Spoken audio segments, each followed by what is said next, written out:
Good morning. My name is Andrew Karanja, Ambassador of Brazil, accredited also to Argentina, Chile, Uruguay, Paraguay, and Bolivia. Good morning. Babu Namwamba, High Commissioner to Uganda. A very good morning to you all. My name is Ambassador Shem Ishaili Zamadi, Kenya's High Commissioner to Ghana. Good morning, colleagues. My name is Maina Mwangi, Ambassador to Iran, Tehran, also accredited to Uzbekistan, Azerbaijan, and Turkmenistan. Thank you. Hamjambo nyote, mimi naitwa Kenneth Nganga, balozi katika milki za Kiarabu naoishi Abu Dhabi. Good morning. Fred Outas, Kenyan Ambassador to Egypt and also accredited to Jordan and Eritrea.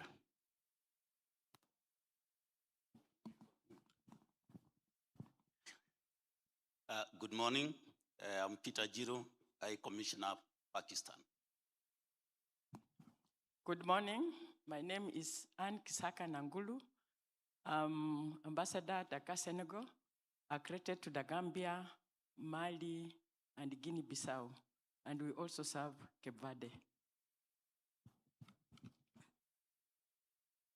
Good morning. My name is Lillian Tomitom, Lusaka, Zambia, also accredited to Malawi and a permanent rep to COMESA. Thank you. Good morning. My name is Caroline Kamende Daudi, Kenya's High Commissioner to Canada. I'm also the Kenya's permanent representative to International Civil Aviation Organization, ICAO. Thank you. Good morning. My name is Jessica Gakinya, the Ambassador of Kenya to the Kingdom of Morocco. Good morning. My name is Abdi Korio, Ambassador of Kenya to Sultanate of Oman, also accredited to Yemen. Thank you. Good morning. My name is Peter Mathuki, Kenya's Ambassador to Russian Federation, Moscow, accredited to Belarus and Kazakhstan. Thank you. Good morning, everyone. My name is Professor Christo Balangat, Ambassador of Kenya, Abidjan, Ivory Coast. Good morning, everyone. My name is Fancy To. I'm the Kenya Permanent Representative to the UN, Geneva. Rod, thank you. Good morning, colleagues. My name is Mohammed Nur Adan, Ambassador of Kenya to the State of Qatar, Resident in Doha. Good morning, everyone. My name is Nairima Solesen, Kenya's Ambassador to the Kingdom of Spain and accredited to the Principality of Andorra and UN Tourism. Thank you. Good morning, ladies and gentlemen. I'm Jeremy Ndola, Kenya Ambassador to the Republic of South Sudan. Thank you. Good morning, everyone. My name is Jane Durumo, Kenya High Commissioner to the Republic of South Africa, also accredited to the Kingdom of Eswatini and the Kingdom of Lesotho. Good morning, colleagues. My name is George McGoy, Ambassador to Djibouti, as well as Ambassador to IGAD. Good morning, everyone. Ekitela Moru, Kenya's High Commissioner to Malaysia, also accredited to Brunei Darussalam. Good morning, colleagues. My name is Philip Gediora, High Commissioner to the Republic of Mozambique. Good morning. My name is Bitange Ndemo, outgoing Ambassador of Kenya to Belgium, Luxembourg, and the European Union. Good morning, everyone. My name is Frederick Matwanga, Kenya's Ambassador to Italy and permanent representative to UN agencies in Rome, and also accredited to Greece, Malta, Cyprus, and Albania.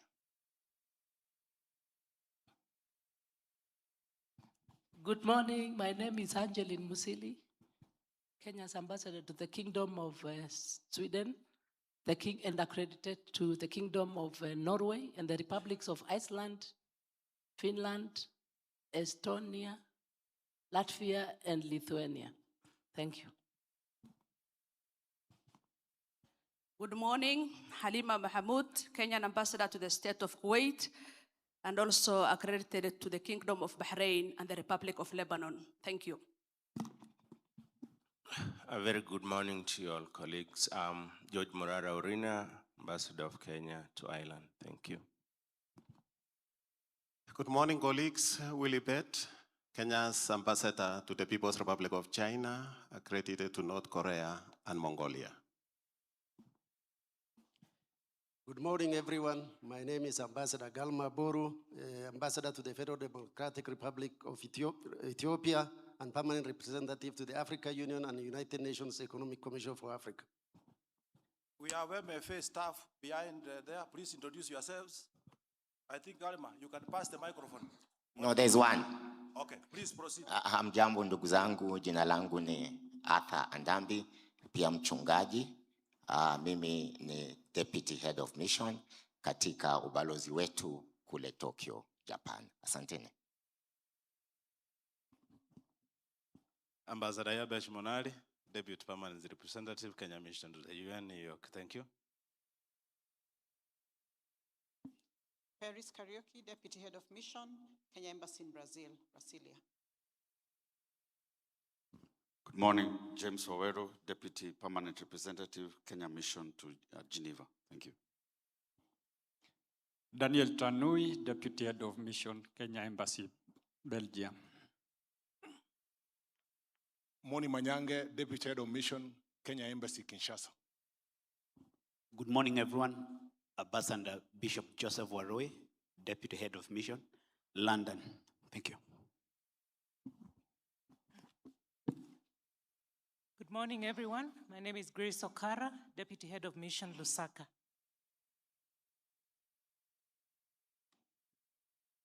Good morning, everyone. My name is Walkowa Odinga, Deputy at the Kenya Consulate in Los Angeles. Good morning, everyone. My name is Daniel Nganda, Deputy High Commissioner, Islamabad. Good morning, everyone. My name is Mohammed Hussein, Deputy Head of Mission, Dar es Salaam. Good morning, everyone. Amin Nuh, Deputy Ambassador, Berlin, Germany. Good morning, everyone. My name is Beatrice Karago, Deputy Permanent Representative at the Kenya Permanent Mission to the UN Habitat. Thank you. Good morning, everyone. I'm Lynette Mwende Ndile, Deputy Head of Mission to the People's Republic of China. Thank you. Good morning. I am Petronila Were, Ambassador, Deputy Head of Mission at Addis Ababa and Deputy PR to AU and UNECA. Thank you. Good morning. My name is Kipkoskei Toroitich, Deputy Head of Mission at Kenya High Commission in Kampala, Uganda. Asante. Good morning, everybody. My names are Elias Barashil, Deputy Head of Mission, Mogadishu, Somalia. Good morning, everyone. My name is Irene Maswan, Ambassador, Deputy Head of Mission, Moscow. Good morning, everyone. My name is Mary Mutuku, Deputy Head of Mission, New Delhi, India. Thank you. Good morning, everyone. My name is Kaituko Geoffrey Ayanai, Deputy Head of Mission, Ottawa, Canada. Thank you very much. Good morning, everyone. My name is Jen Lusenaka, Deputy Head of Mission to France, and also to Portugal, Serbia, Monaco, and Vatican. Thank you. Good morning, everyone. I am Sunya Orre, Deputy Head of Mission, Pretoria, South Africa. We have a number of staff this side. Please pass the microphone here. Members from headquarters, Minister of Foreign and Diaspora, please. Good introduce morning, yourself. everyone. My name is Ambassador Dr. Sulaiman Roba, Deputy Ambassador, Kenya Embassy in Riyadh. Yeah, good morning, everybody. David Karanja is my name, Deputy Head of Mission, South Korea. Yeah, so now we come to the extreme end here. Please introduce. Okay, the scooper. Sorry, that is Portuguese. Please proceed. Hamjambo, hamjambo. Kwa majina najulikana kama Kasera Achayo. Mimi ni Deputy Permanent Delegate pale Kenya Delegation to UNESCO Paris. Good morning, I'm your whip. I am Ambassador Helen Gishuhi, the Secretary for Diaspora Welfare and Partnerships. Good morning. My name is Ambassador Anne Wanjohi, Director Liaison and Partnership in the State Department for Diaspora Affairs. Good morning. My name is Judy Njau, DDG Europe and Commonwealth.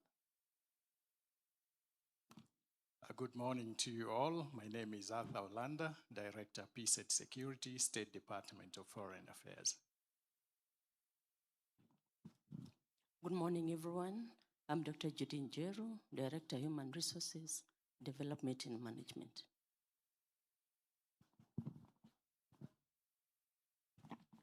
Good morning, Maurice Okot, Deputy Director General, Diplomatic Service Center.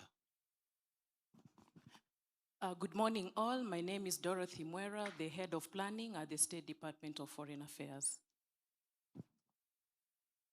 Good morning.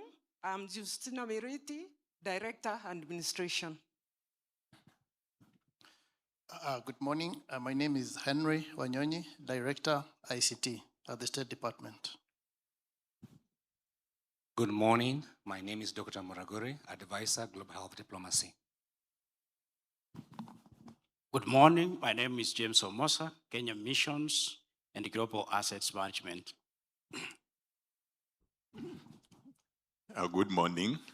Evans Maturu, in charge of Economic Affairs and Commercial Diplomacy. Good morning. My name is Martin Ugur, Deputy Director, Legal Services Department, State Department of Foreign Affairs. Thank you. Good morning, everybody. My name is Munzala Boniface, Director, Savings, Investments and Remittances, State Department, Diaspora Affairs. Thank you. I'm Borugu Fujarso, Deputy Director, Saving, Investment, Remittances, State Department for Diaspora Affairs. Good morning, Edwin Limo, Director, Partnerships, State Department for Diaspora Affairs. Morning, everyone. I'm Peter Burugo, in Wellness Section at the State Department for Diaspora Affairs. Good morning, everyone. I'm Mario Galgalo, Stand Director, Welfare and Rights, State Department of Diaspora Affairs. Good morning. My name is Polly Mengi, Head of Accounting Unit, Diaspora Affairs. Good morning. I'm Dr. Korir, Secretary, Administration, Diaspora. Good morning, all. My name is Eugene Makoha, Deputy Director, Liaison and Partnerships, State Department for Diaspora Affairs. Good morning. My name is Mruche Ann. I'm Deputy Director in the State Department of Diaspora Affairs. Good morning, everybody. My name is Emma Gisheha. I am the Director, Welfare and Rights within the State Department for Diaspora Affairs. Thank you. Good morning, everyone. Safari Dick James is my name. I'm the Director, State Department for Diaspora. Are we done? Yeah. Well, good morning, Excellencies and colleagues. I'm Mustafa Ibrahim, Deputy Director General in charge of policy, research and strategic analysis. Thank you. Yeah, so I also, with a lot of humility, invite our special envoys to introduce themselves. We will not require the senior distinguished guests who have joined us, led by our National Advisor, Dr. Monica Juma, CEO Equity, and the rest, Professor Macau. You don't have to introduce yourselves. Special envoys, please introduce yourselves. And then we will stop at that segment. Good morning. My name is Ali Mohammed, the Special Envoy for Climate Change. Good morning, everyone. My name is Philip Thigo, Lazarus Ambaye Amayo, Special Envoy of the Champion for AU Institutional Reform. Yeah, thank you very much. Thank you very much. That brings us to the end of the introductions. I want to once again welcome all ambassadors and high commissioners who have come for the 19th edition of our conference. We have a dedicated team from headquarters, part of the Secretariat protocol to make sure that you are comfortable throughout this conference. I want to wish you all the best in this conference, and as agreed, Ambassador McKenna, as the Dean and your Chief Whips, let us run a very seamless program. Asanteni sana, I'm your humble servant, Ambassador Josephat Maikara, Director General, Political and Diplomatic Affairs. Asanteni sana. So we will take a short break. Don't move from this room because now we will transition to the official opening ceremony. And for ambassadors and high commissioners, after the official opening session, this room will again be reorganized because the arrangement you see now is for the presidential segment of the opening ceremony. After that, it will change a bit. So you will again have to look for your names against your seats so that you sit appropriately. Thank you very much, and God bless you.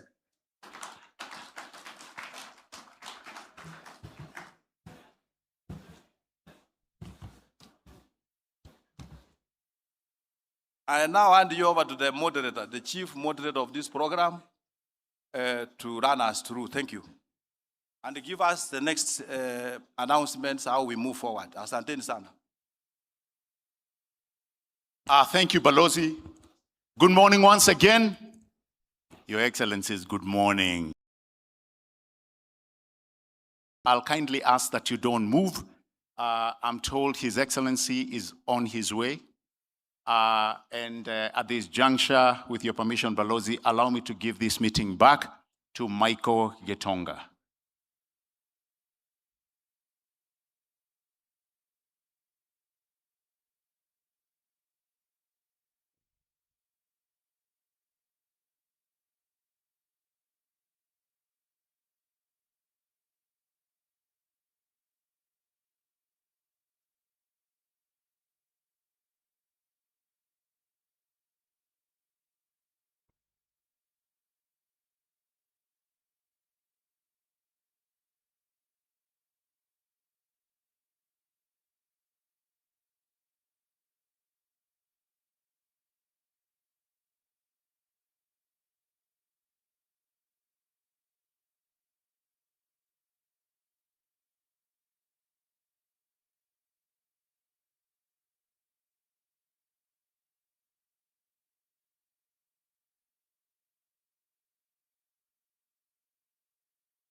Good morning once again. Just some housekeeping announcements as we get ourselves ready to begin the official session where we have His Excellency as the chief guest. To remind those who are standing that this is going to be a purely sitting event. So if you don't have a seat, we'll kindly request that you would step out when we're about to begin, apart from those who have duties, which is security protocol and our media practitioners. The rest of us will be expected to be seated throughout. The seat that you've occupied, which I believe is named, is going to be your seat throughout. So in case you need to exit for whatever reason, please come back to that seat. There'll be no changing of seats, especially in between the sessions. We expect to begin hopefully in another 20 minutes or so. So if you need to use the bathroom, this would be a good time to do that. I would not recommend you stand right now because we'll know where you're going. So you just might wait for a few minutes, then you can progress, but come back to your seat once that is done. And I see we are standing. Okay, maybe it's one of those things that we don't mind. So just to reiterate that it's going to be a purely sitting event. So this would be a good time if you need to use the washroom to do that. Then come back and take your seat where we shall begin in the next 15 to 20 minutes. Please, let's get back to our seats as soon as you're done, because we will be beginning shortly. Thank you.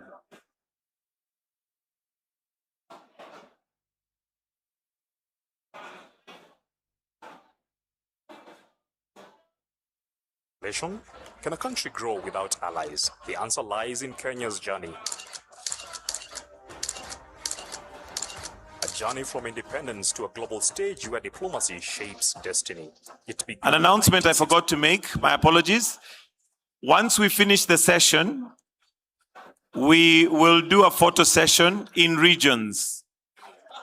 So please be ready for that. We'll do a photo session in regions right here on stage. Once we are done, once His Excellency is done with the speech, we'll call you out in regions for the photo session. So please be aware of that, because you'll need to know how to make your way on stage. Diplomacy, we trade goods, exchange knowledge, and share cultures. Diplomacy delivers agreements. Agreements bring projects. Projects bring impact. Impact transforms lives. It is because of diplomacy that United Nations chose Nairobi for UNEP, creating jobs, building infrastructure, and transforming Kenya into a global environmental hub.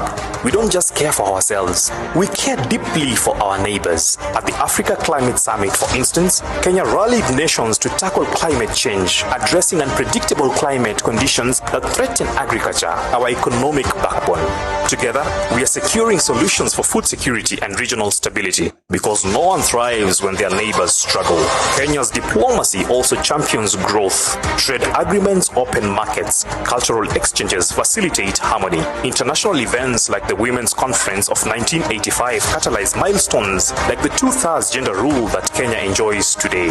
Every agreement, every negotiation represents sleepless nights and relentless effort to position Kenya for success. Behind every achievement are the men and women of the Ministry of Foreign and Diaspora Affairs, negotiators, diplomats, and visionaries. They translate Kenya's foreign policy into action, turning ambitions into realities for over 50 million Kenyans. Think about it. The developments we see today, roads, schools, and industries, almost everything built is a result of diplomacy, because no nation grows alone. As we look ahead, Kenya seeks to expand its alliances, create new opportunities, and position itself at the right place at the right time. Diplomacy is not just about survival, it is about thriving. Kenya's place on the global stage is no accident. It is the result of deliberate action, relentless negotiation, and visionary leadership. To keep building bridges and shaping futures, we must continue investing in the tools and partnerships that make these possible. Can a nation thrive in isolation? Can a country grow without allies? The answer lies in Kenya's journey. A journey from independence to a global stage where diplomacy shapes destiny. It began in 1963 at Lancaster House, where negotiations delivered independence and self-rule. But independence was just the beginning. A fresh narrative emerged: decolonization, self-determination, and the resilience of a people united in purpose. Kenya's story is one of connection. From 6 embassies at independence to 68 missions worldwide today, we have grown our diplomatic footprint because Kenya is not an island, it has friends. And friends bring opportunities. Through diplomacy, we trade goods, exchange knowledge, and share cultures. Diplomacy delivers agreements. Agreements bring projects. Projects bring impact. Impact transforms lives. It is because of diplomacy that United Nations chose Nairobi for UNEP, creating jobs, building infrastructure, and transforming Kenya into a global environmental hub. We don't just care for ourselves, we care deeply for our neighbors. At the Africa Climate Summit, for instance, Kenya rallied nations to tackle climate change, addressing unpredictable climate conditions that threaten agriculture, our economic backbone. Together, we are securing solutions for food security and regional stability, because no one thrives when their neighbors struggle. Kenya's diplomacy also champions growth. Trade agreements open markets. Cultural exchanges facilitate harmony. International events like the Women's Conference of 1985 catalyze milestones like the 2/3 gender rule that Kenya enjoys today. Every agreement, every negotiation represents sleepless nights and relentless effort to position Kenya for success. Behind every achievement are the men and women of the Ministry of Foreign and Diaspora Affairs, negotiators, diplomats, and visionaries. They translate Kenya's foreign policy into action, turning ambitions into realities for over 50 million Kenyans. Think about it. The developments we see today, roads, schools, and industries, almost everything built is a result of diplomacy, because no nation grows alone. As we look ahead, Kenya seeks to expand its alliances, create new opportunities, and position itself at the right place at the right time. Diplomacy is not just about survival, it is about thriving. Kenya's place on the global stage is no accident. It is the result of deliberate action, relentless negotiation, and visionary leadership. To keep building bridges and shaping futures, we must continue investing in the tools and partnerships that make this possible. Can a nation thrive in isolation? Can a country grow without allies? The answer lies in Kenya's journey.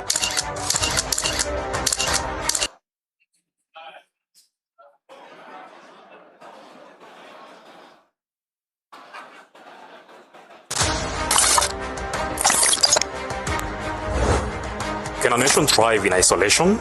Can a country grow without allies? The answer lies in Kenya's journey. Journey from independence to a global stage where diplomacy shapes destiny. It began in 1963 at Lancaster House, where negotiations delivered independence and self-rule. But independence was just the beginning. A fresh narrative emerged: decolonization, self-determination, and the resilience of a people united in purpose. Kenya's story is one of connection. From 6 embassies at independence to 68 missions worldwide today, we have grown our diplomatic footprint because Kenya is not an island, it has friends. And friends bring opportunities. Through diplomacy, we trade goods, exchange knowledge. Kenya, the largest economy in East and Central Africa and the 6th largest on the African continent, offers investors a stable market growing at a rate of 5% annually. This isn't just a place to pause, it's a place to scale. Located at the heart of Africa, Kenya is an established and mature democracy with over $50 trillion in global market access and trade corridors connecting economies and people. Kenya offers scale, stability, and speed for global capital. From agriculture to apparel and leather manufacturing and much more, Kenya produces for the world. From our fertile lands to global shelves, Kenya feeds the world with quality and consistency, exporting tea, coffee, flowers, avocados, nuts, and herbs to every continent. From electric mobility, pharmaceuticals, to green innovation and technology, we are building the industries of tomorrow. Here, power is renewable, with over 93% green energy driving industry, cities, and sustainable growth. From smart buildings to eco-lodges to electric vehicles, Kenya is redefining sustainable living at scale. From all corners of our country to the region's capital, our road, rail, and air networks connect businesses to opportunities. This is Africa's Silicon Savannah, where technology powers inclusion and innovation drives growth. Fintech moves billions daily, with mobile money connecting people and driving businesses. Home to 85% of East Africa's tech startups, Kenya is the continent's digital gateway, ranked supported by a robust banking and financial ecosystem. Kenya is a regional financial hub on the continent. Across special economic zones and industrial parks with progressive fiscal benefits, opportunities scale fast. Invest in Kenya for clear incentives, investor protection, and a robust legal framework. Our greatest strength is our people, young, skilled, visionary. They are not waiting for the future. They are building it every day in every corner of our land. Home to more than 300 multinationals and growing, and the only United Nations headquarters in the global south, including UNEP, Kenya stands as the environmental capital of the world. We are predictable, competitive, and open for business. Kenya offers high quality of life, vibrant cities, world-class hospitality, and extraordinary natural landscapes. A place where global talent can live, work, and belong. Kenya is where Africa's industrial growth takes shape. If you are looking for scale, speed, certainty, and a gateway to Africa's fastest growing markets, invest in Kenya, because the future is already here.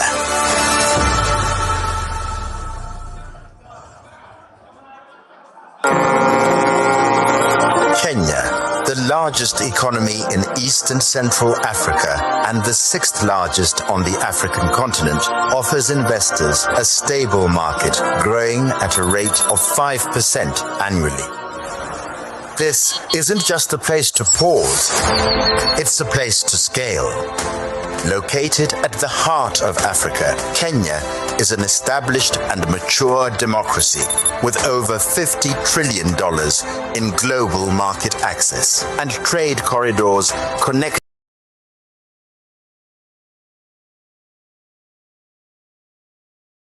for global capital. From agriculture to apparel and leather manufacturing and much more, Kenya produces for the world. From our fertile lands to global shelves, Kenya feeds the world with quality and consistency, exporting tea, coffee, flowers, avocados, nuts, and herbs to every continent. From electric mobility, pharmaceuticals. Can a nation thrive in isolation? Can a country grow without allies? The answer lies in Kenya's journey. A journey from independence to a global stage where diplomacy shapes destiny. It began in 1963 at Lancaster House, where negotiations delivered independence and self-rule. But independence was just the beginning. A fresh narrative emerged: decolonization, self-determination, and the resilience of a people united in purpose. Kenya's story is one of connection. From 6 embassies at independence to 68 missions worldwide today, we have grown our diplomatic footprint because Kenya is not an island, it has friends. And friends bring opportunities. Through diplomacy, we trade goods, exchange knowledge, and share cultures. Diplomacy delivers agreements. Agreements bring projects. Projects bring impact. Impact transforms lives. It is because of diplomacy that United Nations chose Nairobi for UNEP, creating jobs, building infrastructure, and transforming Kenya into a global environmental hub. We don't just care for ourselves, we care deeply for our neighbors. At the Africa Climate Summit, for instance, Kenya rallied nations to tackle climate change, addressing unpredictable climate conditions that threaten agriculture, our economic backbone. Together, we are securing solutions for food security and regional stability, because no one thrives when their neighbors struggle. Kenya's diplomacy also champions growth. Trade agreements open markets. Cultural exchanges facilitate harmony. International events like the Women's Conference of 1985 catalyze milestones like the 2/3 gender rule that Kenya enjoys today. Every agreement, every negotiation, success. Behind every achievement are the men and women of the Ministry of Foreign and Diaspora Affairs, negotiators, diplomats, and visionaries. They translate Kenya's foreign policy into action, turning ambitions into realities for over 50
Wonderful. Another clap for the presidential escort band, please.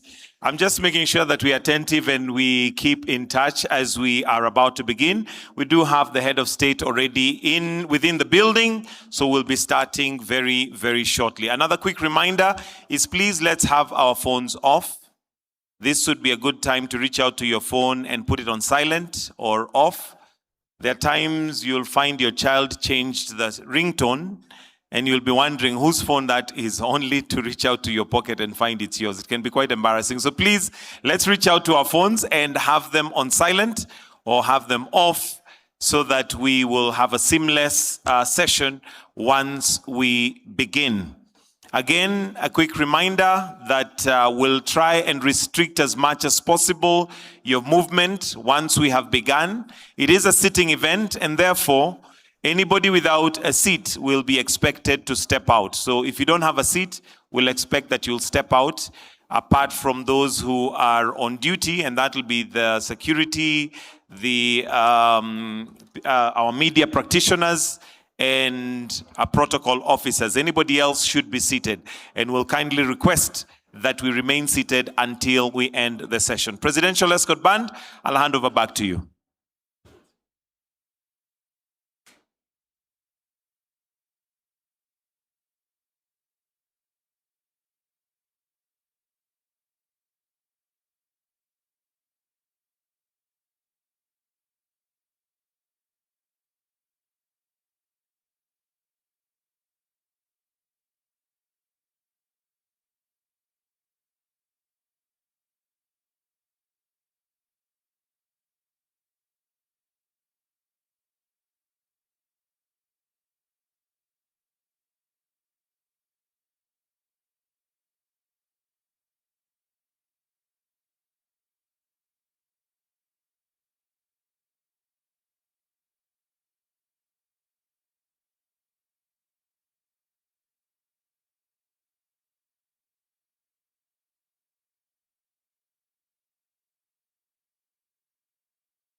Anybody want to guess the name of the song?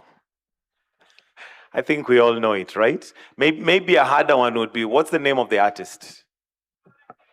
I can hear somebody shouting there, Sarah Kay. Wonderful. So it's not just foreign music we're playing. Let's give another clap to our police band. I think they've done an exceptionally great job in giving us some wonderful music and preparing us for the session that we're going to have here shortly. Once we have His Excellency join us in this particular room. He's already in the precincts of this facility and getting a brief, then we begin. We don't expect that it's going to be a very long. Let us all rise. His Excellency, the President. You're welcome to give him a clap as he's walking in. Welcome, Your Excellency. Karibu sana.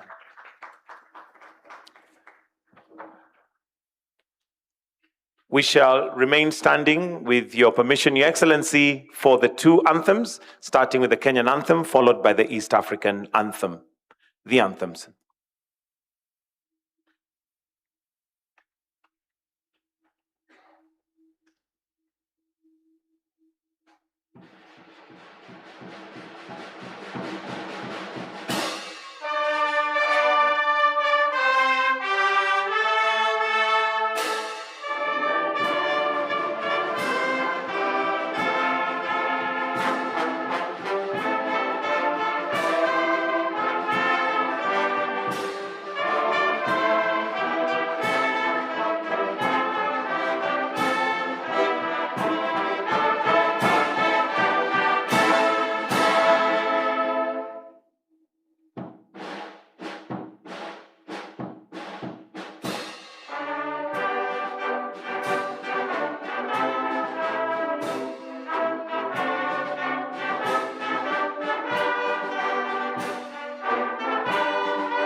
While we remain standing, Your Excellency, allow me to invite Pastor Ambassador Arthur Adambi to lead us in a prayer before we make progress with our session.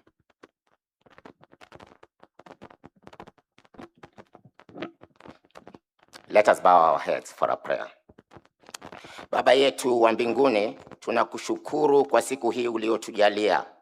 Asante kwa kutusafirisha salama kutoka pembe zote za dunia na kutujumuisha hapa nyumbani Kenya. Tunaomba uwe nasi na utuongoze katika shughuli zote kwenye mkutano huu wa mabalozi. Aidha, tunawaombea wote watakaokuja kutufunza mambo mbalimbali. Zaidi ya yote, tunaiombea nchi yetu ya Kenya pamoja na rais wetu uendelee kutupa amani na umoja. Tunaomba haya yote tukiamini katika jina la Yesu Kristo aliye Bwana na mkombozi wetu, na sote tuseme amina. Let us kindly take our seats. Your Excellency, Dr. William Samoei Ruto, President and Commander-in-Chief of the Kenya Defence Forces, Honorable Musalia Mudavadi, Prime Cabinet Secretary and also Cabinet Secretary for Foreign and Diaspora Affairs, Cabinet Secretary for Health, Honorable Aden Duale, all principal secretaries present, led by PS Singoe and PS Roslyn Jogu, all senior government officials present, ambassadors, high commissioners, special envoys, and distinguished guests present. Your Excellency, allow me at this point to invite Honorable Singoe, Dr. Singoe, to lead us in the program from here. Let's give him a clap as he approaches the stage. Welcome, PS Singoe.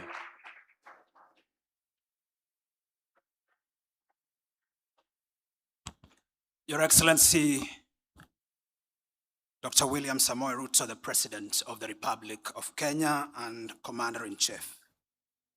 Your Excellency, the Prime Cabinet Secretary and Cabinet Secretary for Foreign and Diaspora Affairs, Dr. Musalia Mudavadi. Excellency Cabinet Secretaries, Excellency Ambassadors, the Chief Executive of Equity Bank, Dr. James Mwangi, and our friend Felix. Friends, colleagues, ladies and gentlemen, allow me to say hamjambo. Good morning. Your Excellency, when ambassadors or when an ambassador is summoned, it's never quite good news necessarily. It is serious business. If you are summoned by your host state, it means there is serious information that you're being given. But if you're summoned by capital for instructions, then most likely there are also very, very serious things to be discussed. Your Excellency, we summoned not an ambassador, but your ambassadors who are appointed by your hand to this conference. Yes, it is called the 19th convening, but for us, it is a coming together because we are in a way at a moment of reckoning. Reckoning, Your Excellency, because externally, the globe is going through tremendous challenges. Challenges that now compel us to think together as one about how we can protect our national interest. But again, Your Excellency, it's also a moment of reckoning because internally, through your leadership, you have summoned the nation to focus her attention to an extremely progressive agenda. And you have made the determination that you want to take this nation to a first world status within our lifetime. Now, Your Excellency, that's a gigantic task. And these, your ambassadors, stand in a place of uniqueness because they are your frontline soldiers with respect to the mobilization of resources and the curation of partnerships. That's the reason we are gathered this morning, Your Excellency, and over the next 3 days, to be able to agree together what our call of action is and how we must conduct our diplomacy in these intense and disruptive times. If you permit me, Your Excellency, we are already repositioning the way we do business within the foreign mission and within the foreign ministry. First, Your Excellency, with respect to diplomatic infrastructure across the globe, we have, at the moment, within 29 missions, well over 60 pieces of property. These pieces of property, they may be chancelleries, they may be head of mission houses, etc., etc. This infrastructure, Your Excellency, is not optimized. As a result, we are paying in excess of 15% of our recurrent expenditure, which is about 3 billion, towards rent. Over the last 1 year, Your Excellency, because of your leadership and your innovative ideas around financing, we are talking with National Treasury to develop a program for the optimization of these assets through the PPP framework. And I'm pleased, Your Excellency, to say that already about 10 of these properties are being pipelined for pilot development. Secondly, Your Excellency, on the economic diplomacy side, we are on the verge of rolling out a comprehensive program that would enable us to deal with the way we do our economic diplomacy differently. And that's why James Mwangi and Felix are here this morning, because we've been working around a partnership in that respect. Thirdly, Your Excellency, we are working with you in the agenda around positioning Nairobi as the global hub for multilateralism in the global south. In that respect, Your Excellency, late last year, we commissioned a study to look at how other multilateral stations are conducting their business? What kind of privileges are they putting forward? What kind of benefits, what kind of infrastructure and institutional arrangements have been put in place to ensure that these capitals can attract more diplomatic capital, to their jurisdiction? As a result of that, Your Excellency, that study is now complete. We are revamping and reinvigorating our privileges and immunities framework. And for the very first time, towards the mid of this year, we will be convening a conference on privileges and immunities, bringing together over 400 organizations that already enjoy this status within our capital, and asking ourselves the question, number one, what are you doing for Kenya and with Kenya? And then number two, how better can we serve you? Lastly, Your Excellency, we are also pivoting towards the people. By that I mean making diplomacy less about sitting in hotels and more about service provision and about explaining why we do what we do in the way we do it to the people. We're working with young people through the Kenya Model United Nations program, as well as our diplomacy machinani to be able to advance that imperative. Your Excellency, that's how we are retooling our current toolbox, and it is our persuasion that with that and with your inspired leadership in the manner in which you have positioned our country, Your Excellency, our diplomacy will stand even more elevated. Allow me with those few words, Your Excellency, to yield the floor now to His Excellency, the Prime Cabinet Secretary and Cabinet Secretary for Foreign and Diaspora Affairs, Dr. Musalia Mudavadi. Ladies and gentlemen, let's put our hands together for Dr. Musalia.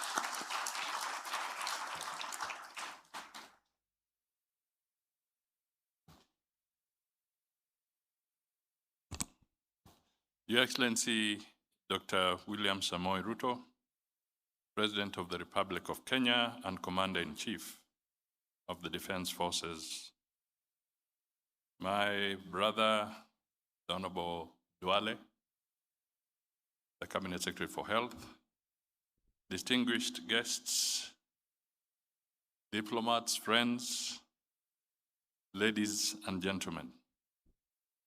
Your Excellency, we are greatly honored by your gracious presence at the 19th edition of the Kenya Ambassadors Conference. Today is a Saturday. We have pulled you away from the field. So bear with us. For decades, we have maintained this noble tradition of convening core actors in our foreign policy formulation and implementation to reflect on our achievements, deliberate on the challenges that we face in the execution of our mandate, and most importantly, develop forward-looking and sustainable solutions that advance Kenya's national interests. The conference presents an annual opportunity for our envoys to engage at high level, including the appointing authority, His Excellency the President, our nation's chief diplomat, and to interact with leadership across all arms of government. Therefore, as the representatives of our President abroad, you will receive briefs and updates on key developments in the country.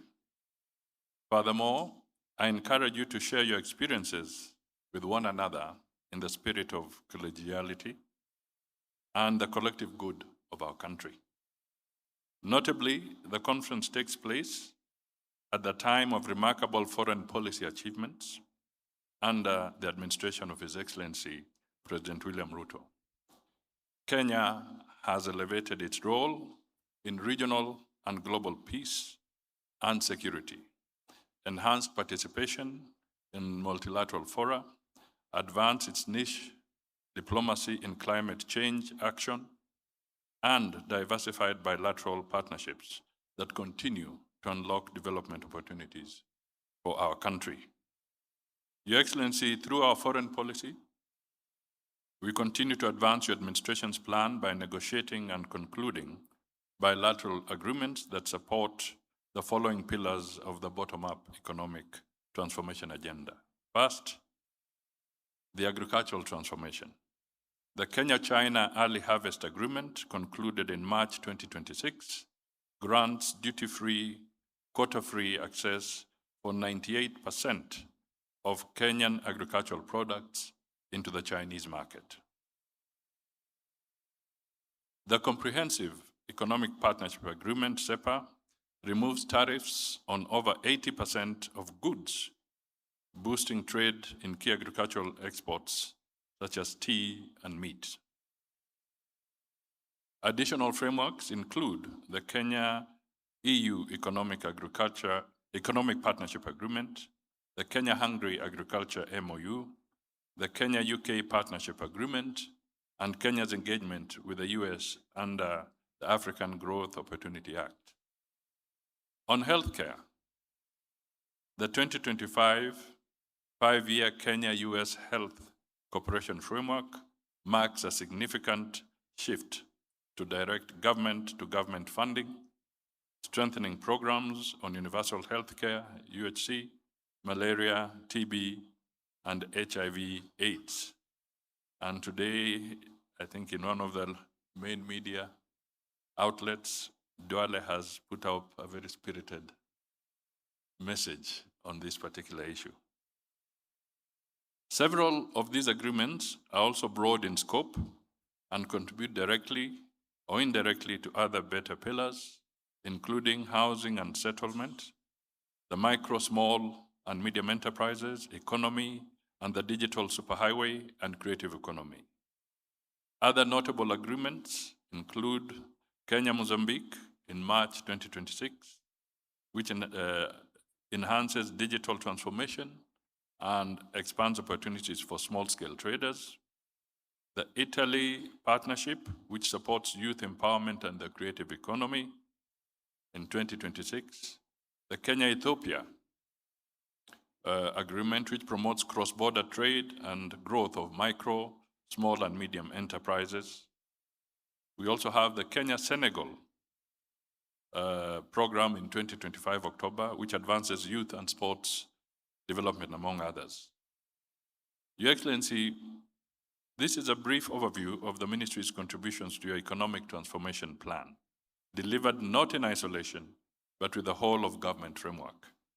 As a ministry, we have made tremendous progress since the inauguration of your administration, the launch of the Kenya Foreign Policy and the Sessional Paper number 1 of 2025 presents renewed clarity in our external engagements.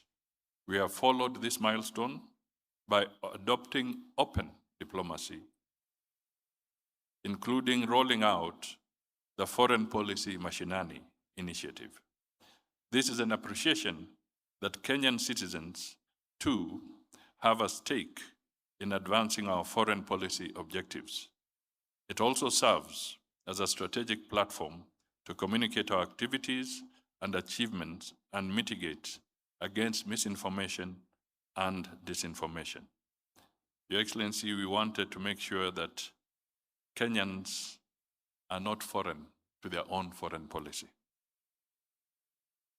We also have expanded our diplomatic footprint in 72 missions in strategic countries and regions.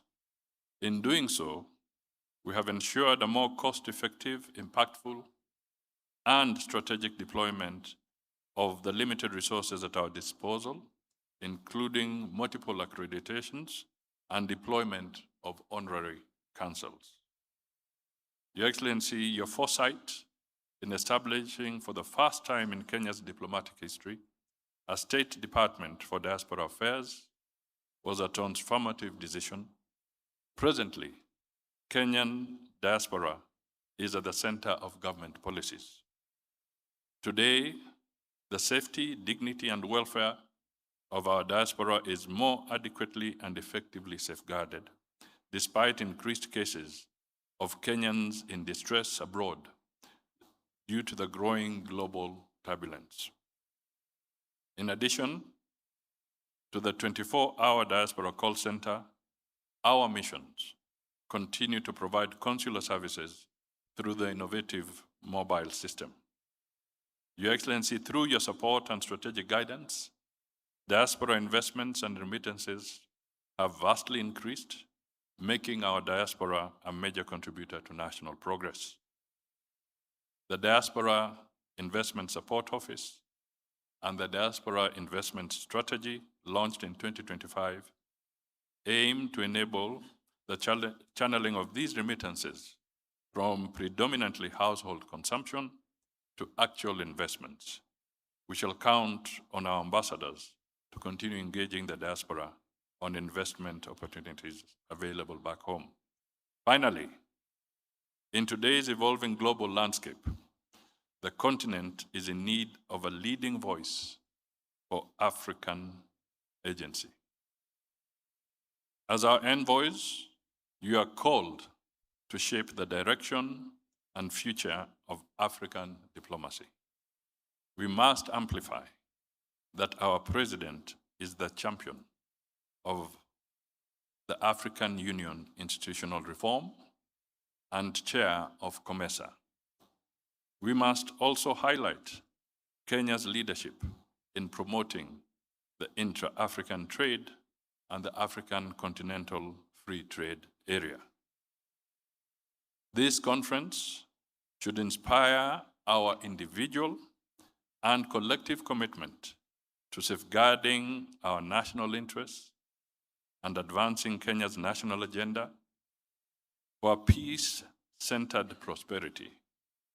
Our supreme enterprise is to enhance the brand Kenya. Ladies and gentlemen, I have already indicated that we have pulled His Excellency away from a very busy schedule, so I come to the end of my remarks.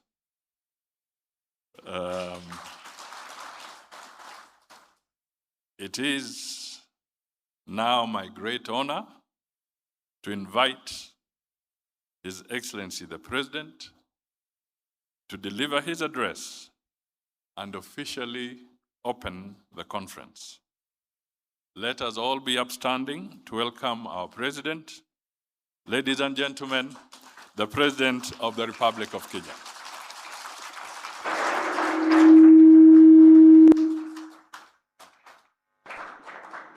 Thank you very much. Please, let's take our seats.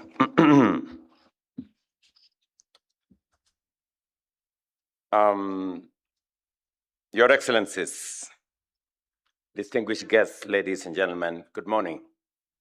I'm Jambo. We meet at a moment of profound change in the global order, an era marked by deep and often unpredictable disruptions.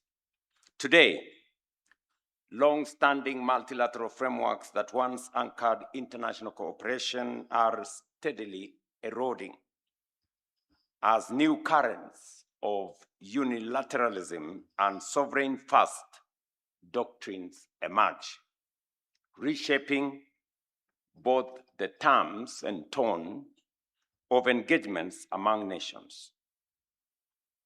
Recent developments, including the ongoing conflict in the Middle East, underscore how quickly tensions can disrupt economic stability.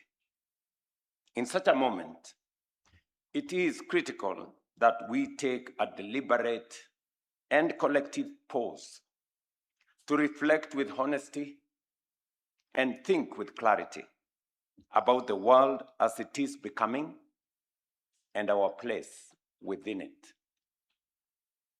It is therefore a distinct honor for me to join you at this 19th Ambassadors Conference as you deliberate on how best to advance Kenya's interests in a rapidly evolving geopolitical landscape. I've had the opportunity to review your program for the next 4 days of this conference, and I am impressed by the breadth and depth.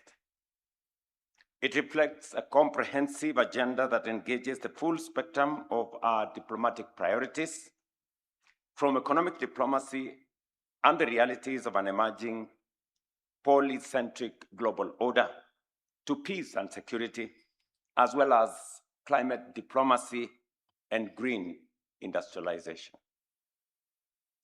It also covers science, technology, and innovation, global health diplomacy, and the oceans and blue economy, among other critical areas shaping our engagement with the world. My role today, therefore, is not to delve into the operational details of diplomacy, but rather to offer at least 4 broad-based imperatives that should frame and guide your deliberations. First, I want to appreciate that Kenya today approaches this engagement with the world from a position of far greater strength than was the case 3 years ago. By any credible measure, whether economic stability, fiscal discipline, our institutional resilience, the direction is unmistakable. Kenya is not only steady, but it is also on the rise. Consider, for instance, our sovereign debt position. 36 months ago, Kenya was counted among 6 African countries widely projected to default on their foreign debt obligations. 5 of those countries defaulted. Kenya did not. This is not by chance or luck. It was the outcome of deliberate and often difficult policy choices. We undertook necessary reforms by rationalizing expenditure, streamlining our budgets, and making tough decisions, including the removal of unsustainable consumption subsidies. Today, Kenya stands as the 6th largest economy in Africa, with a GDP of approximately $136 billion, and continues to register a steady annual growth rate of about 5%. The shilling, which was once in steep decline, has stabilized and remained steady against the dollar for the last 2 years at around 129 shillings to a dollar. We have also enhanced our foreign exchange reserves that stood at 2.5 months of import cover in 2022. Now we are at 7.5 months of import cover. We have moved our foreign exchange reserves from $5.7 billion to $14.6 billion this year. And in another couple of months, we should be anywhere around $16 billion. The recent upgrade of Kenya's sovereign rating by Standard & Poor's is another clear and credible affirmation of the confidence that global markets have in the direction we have taken. Equally, we have significantly reduced inflation, which was at about 9.6%, to an average of 4.3% today, further reinforcing the stability we have worked hard to achieve. In terms of investment, despite global headwinds, our foreign direct investment inflows in 2025, for the first time, crossed the $2 billion mark. And just this week, in our Kenya International Investment Conference, we signed on to new investments in Kenya of $2.9 billion in 10 counties in Kenya. Investments from the United States, from China, from Australia, from India, from the UK, and different parts of the world, demonstrating that more companies across the globe have confidence in our economy and in the investment opportunities that exist in our country. And these were in different sectors, including agriculture, real estate, manufacturing, mining, energy, ICT, and business process outsourcing. These investments undoubtedly expands opportunities for employment for our young people in Kenya and contributes to tax revenues as well as our overall development. This is what we mean when we say Kenya is ready and open for business. Today, Kenya is home to more than 300 multinational corporations. The fact that foreign investors are increasingly choosing Kenya, committing their capital, and backing our future should tell us something profound. It is a clear vote of confidence in the direction we have taken as a country, affirming that Kenya is getting our fundamentals right. Excellencies, these gains must be projected outward. This is the true measure of your work. You're called upon to articulate, position, and present to the world the full breadth of Kenya's potential, to tell our story with conviction and to translate that promise into partnerships that deliver tangible outcomes for the people of Kenya. The second point I want you to bear in mind is that this administration is firmly committed to fulfilling our commitments to the people of Kenya as is contained in our bottom-up transformation agenda manifesto. For the first time, we have demonstrated that a manifesto is not a piece of paper.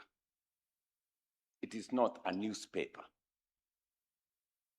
It is a document of governance and a covenant with the people.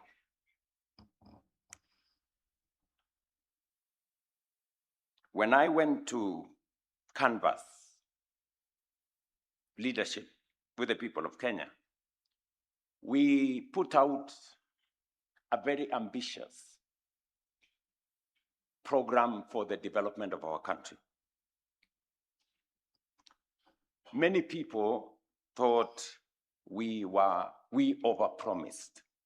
In fact, last Sunday, I was somewhere in Homa Bay, and after the church service, there was supposed to be a communication by the bishops of that area.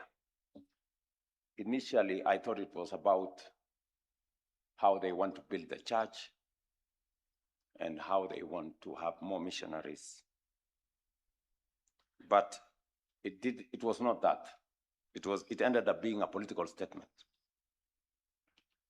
And the bishop who read the letter on the behalf of the others said something very profound to me. He said, "Mr. President, we all believed that you had overpromised.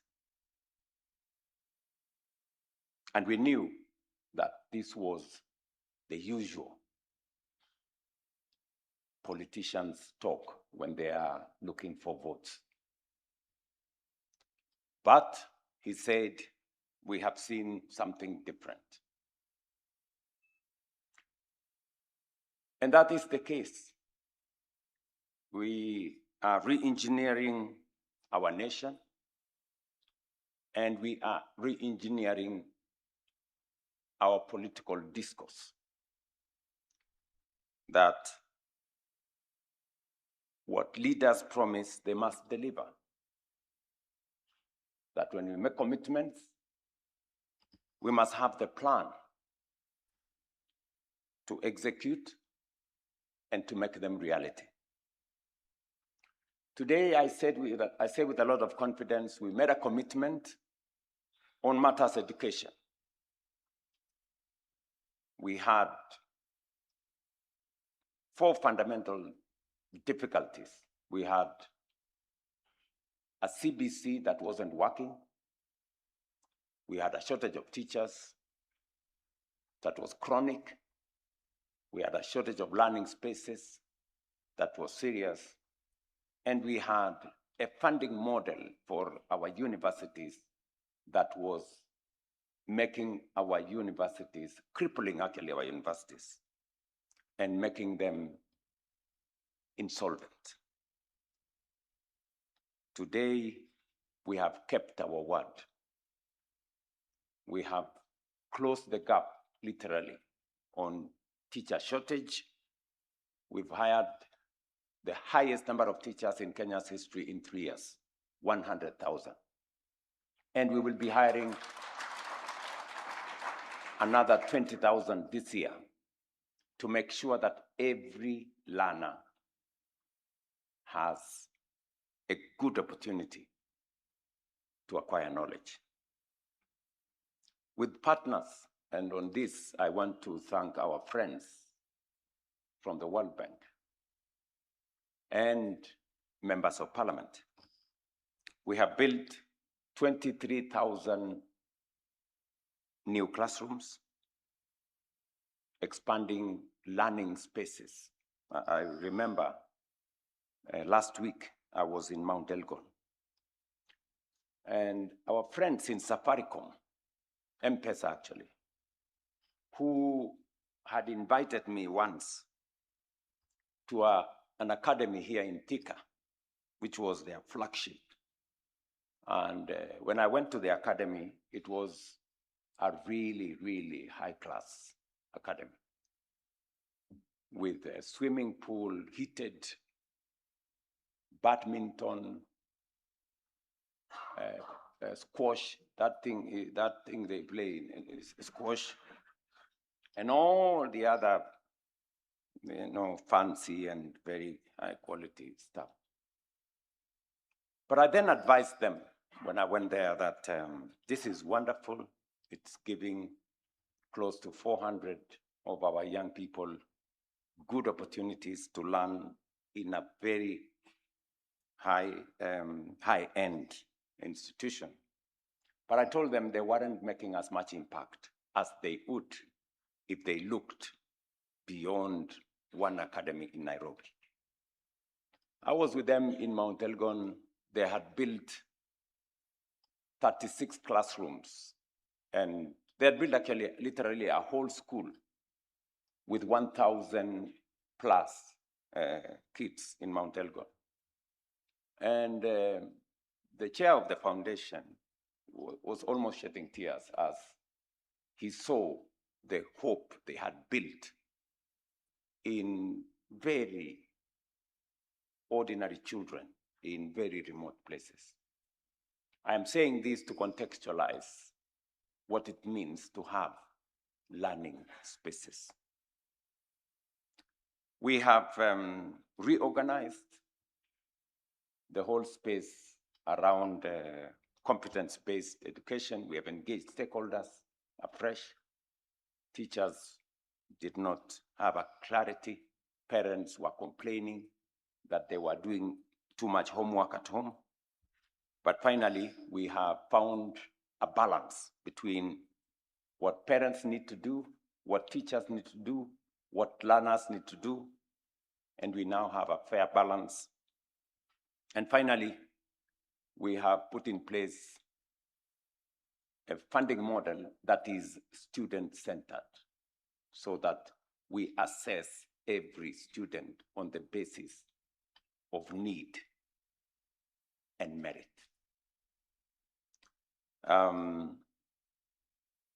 Today, if you ask any vice chancellor in any university in Kenya, they have a working funding model. As I said, we decided to reorganize our agriculture.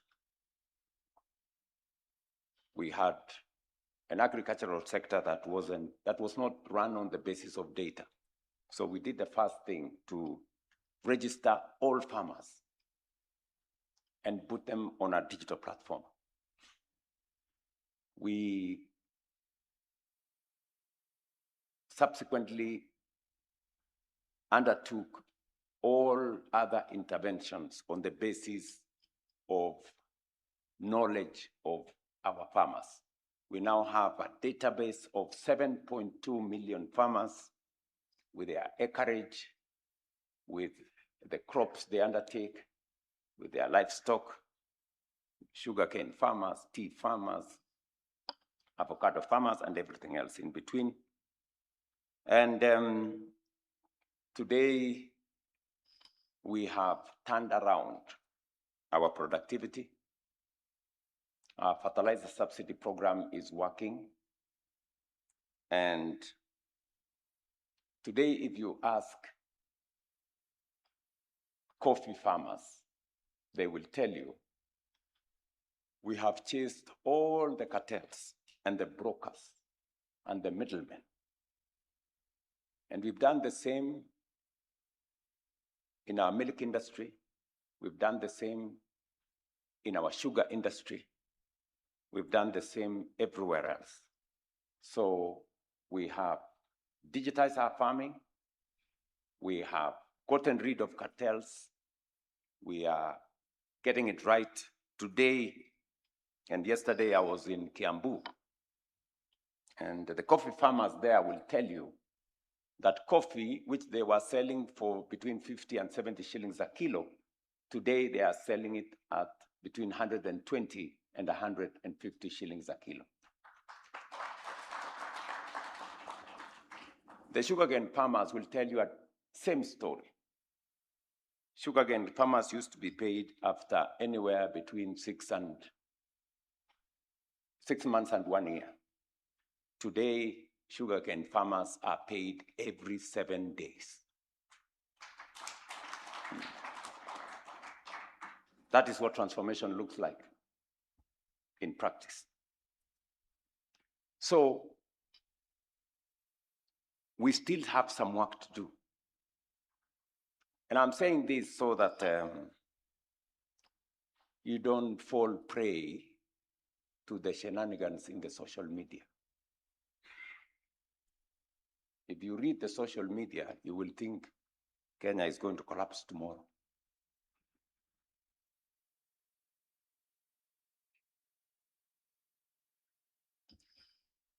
We have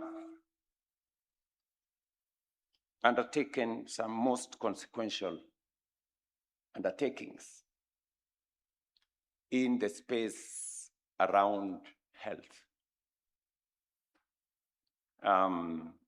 You all know, and statistics stand out with clarity, that every year, close to 1 million citizens ended up in poverty because of hospital bills. And health was slowly becoming a privilege for those who can afford, rather than what Article 43 of the Constitution says, that it is a right for every citizen. That was one of the most difficult subjects we had to address ourselves to. It took us almost a year of trying to figure out how this was going to happen. But finally, we passed 4 pieces of legislation, actually 5, and the 6th one is on the way. to underwrite and to underpin our health transformation. Today, we have 30 million plus Kenyans registered in SHA. The story there is very different. There are less and less harambes on matters health. We have more and more testimonies of people who are saying, SHA paid for me 20,000, 100,000, 500,000, 1 million, and on and on. And this is not just in towns, in villages, and everywhere else. It is probably one of the largest undertakings that any administration has taken because it's a very difficult space. But I am very, very confident that finally we have the right template to undertake universal health and finally make health truly a right for every citizen.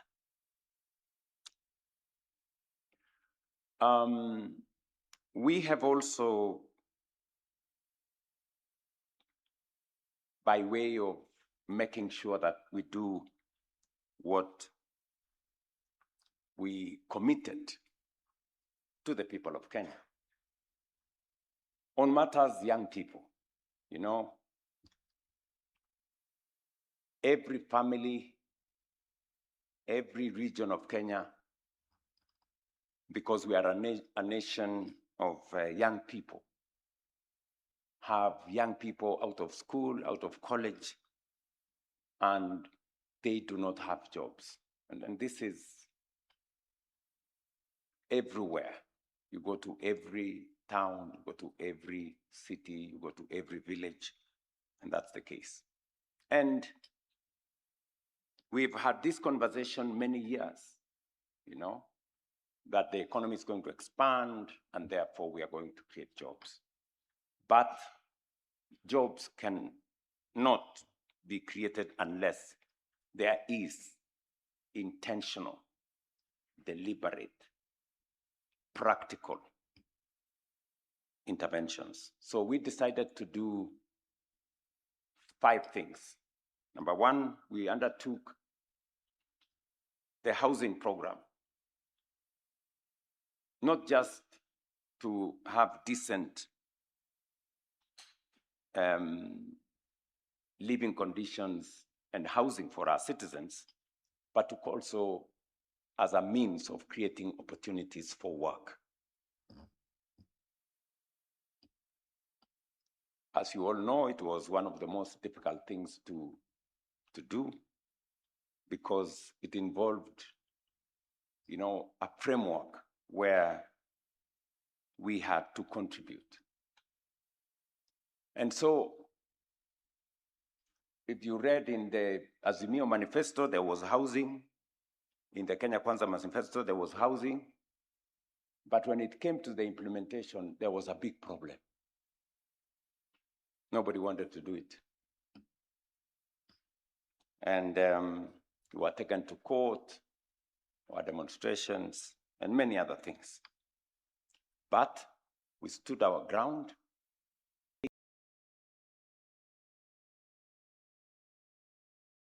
The skyline of Kenya is changing. Go to anywhere in Kenya, from Busia, I was there last week, to Kisumu, to Migori, to Kuria, Kericho, Eldoret, Kitui. I was in Makueni. In fact, in Makueni, the senator of Makueni, who has been saying nothing is happening. So when I went with him to the housing, he was shocked that it was in Wote.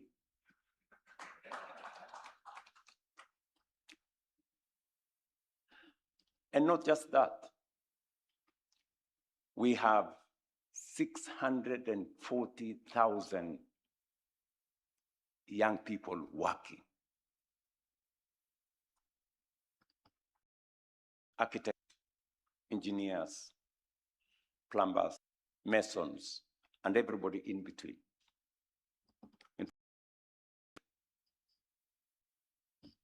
The debate was, oh, and the engineer, and the mason, and the carpenter. So if you go to university to learn engineering, civil engineering, electrical engineering, and all the other engineerings, mechanical engineering, and architects, the only place you will make meaning with what you have learned is Mjengo. There is no other place. If there is no Mjengo, you are useless. It's just as simple as that. Yesterday, I was in Thika. In Thika, in Kiambu alone, we are building 18,000 housing units at a cost of 45 billion in one county. There has never been an investment of 45 billion in one project in any county in Kenya. So we are changing. Today, the contracts we have signed on using the housing fund are contracts of 640 billion across Kenya. Hostels for our university, houses in Kapsabet. I handed over houses in Kapsabet. Is that by next year, we will have 1 million.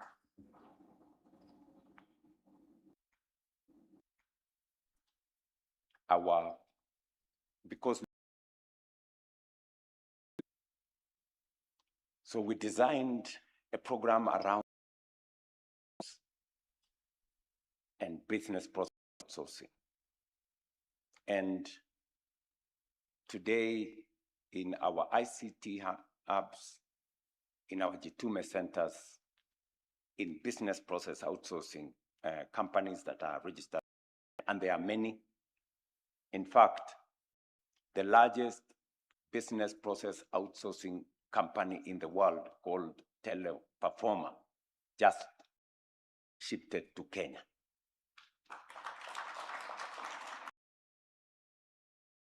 To 300,000 people working now in that space. I remember one American company, ADEC, will be as part of the expansion of that footprint. And many more are stepping in because our human capital is good. Probably some of the best English anywhere in the world. But do we say? And on and on and on. So on and on and on. So our projection is that we should be able to appropriate at least 1 million young people working in our digital jobs space in the next between 1 and 2 years. We are extending the fiber optic because it's going to be a very important tool for that exercise around the country. We've already done 30,000 kilometers. Our plan is to have 100,000 kilometers so that business process outsourcing can be set up anywhere in Kenya. It doesn't have to be Nairobi. It doesn't have to be around Nairobi. We should be able to do that in many parts of our country. We also decided that because we have some of the best human capital in the world, that we use it as part of our export. And that is why Rosalind here has been working with me to clean up the channel for accessing jobs overseas. We had to clean up the system because we had too many brokers. We had many recruiting agencies that were crooked and defrauded many people of their money. So we have registered close to 1,000 of those companies. So we have made it leaner, and we are still reorganizing that space. But just with what we have done, including cutting down on time to access travel papers, including passports and what have you. Today we have a clean channel for people who have employment opportunities abroad. Rosalind, it takes now how many days to get a passport if I have a job abroad?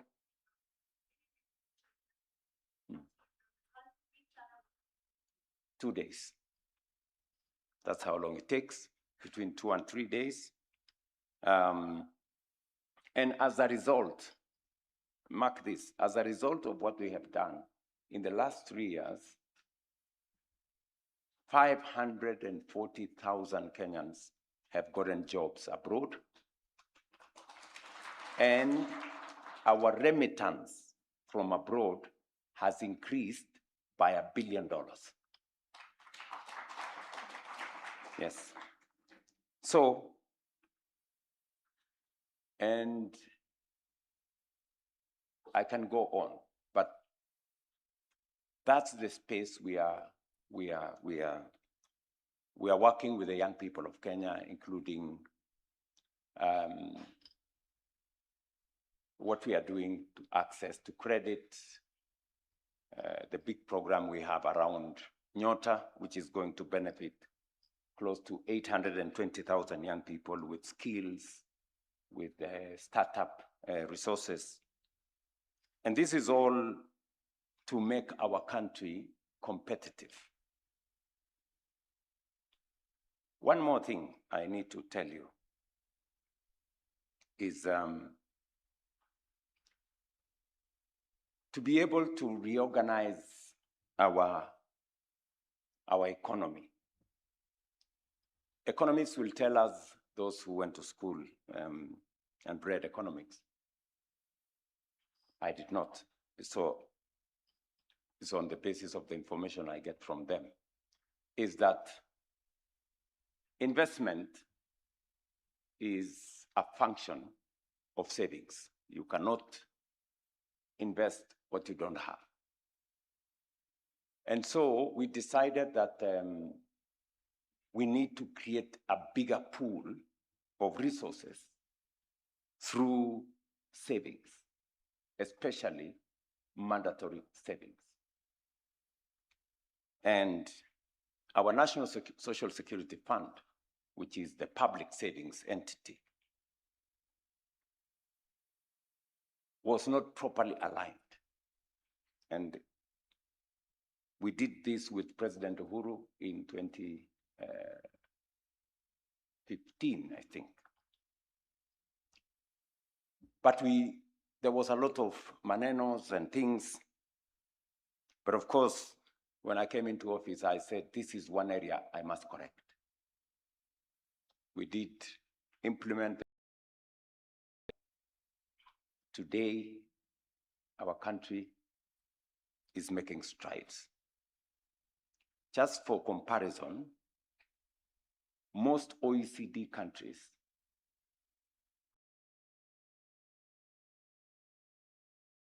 is anywhere around 40–45%.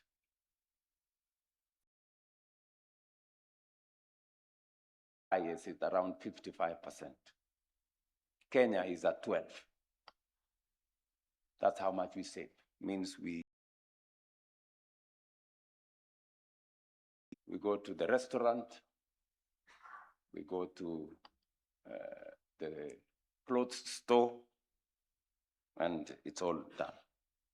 So, so we changed the contribution structure, and in just 2 years, we have doubled what was saved at our Social Security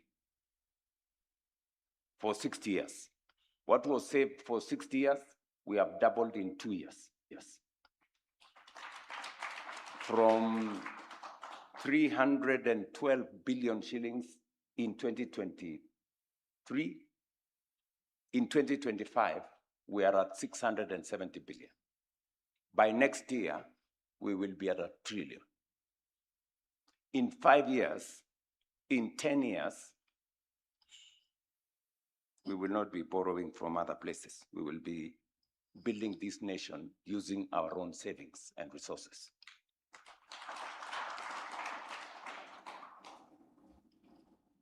That has earned me a few enemies, but many friends. But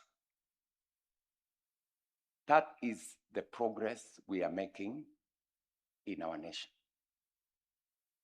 And we will continue. We will continue to stay focused until we redeem every commitment we made in our manifesto to the people of Kenya, so that we can demonstrate that what leaders say they must do.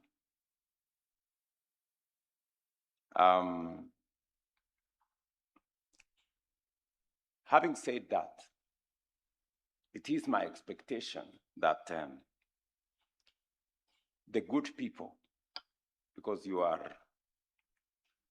our face, you are our ambassadors, you are our frontline citizens, wherever it is that you are.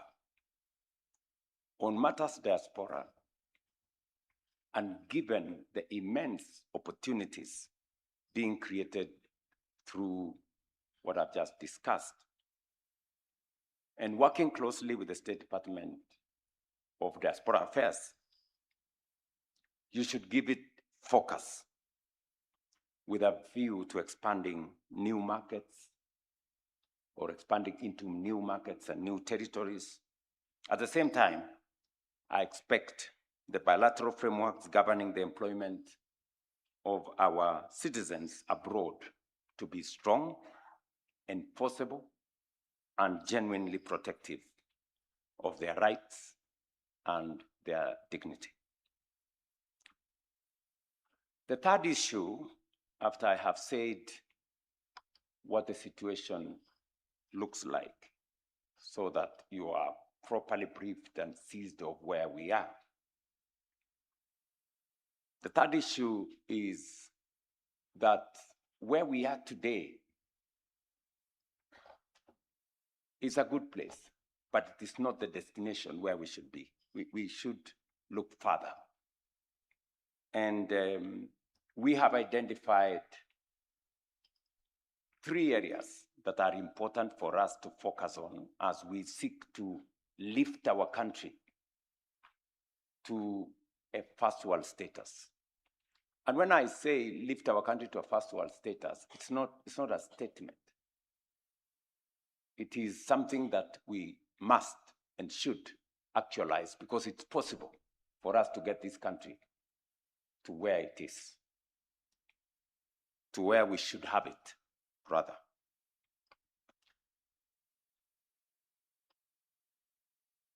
We have the intention, and the PS said here, that we want to make Nairobi the hub, the diplomatic hub of the world, and the commercial hub of our region. But that requires us to do some work. First, we have undertaken that we have to improve our transport and logistics infrastructure. All of you flew in from different parts of the world. You know very well, we do not have a proper airport. It is true, right?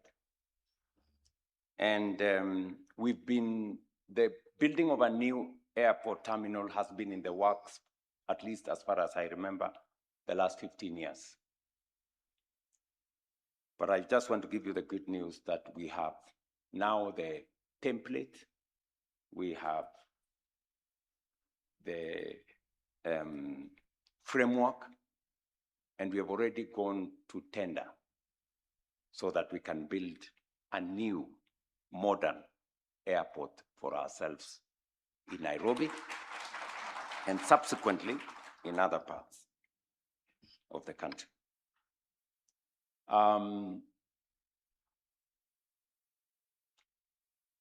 We have to improve infrastructure around the country. As we build the Rironi-Mau Summit standard gauge, dual carriageway,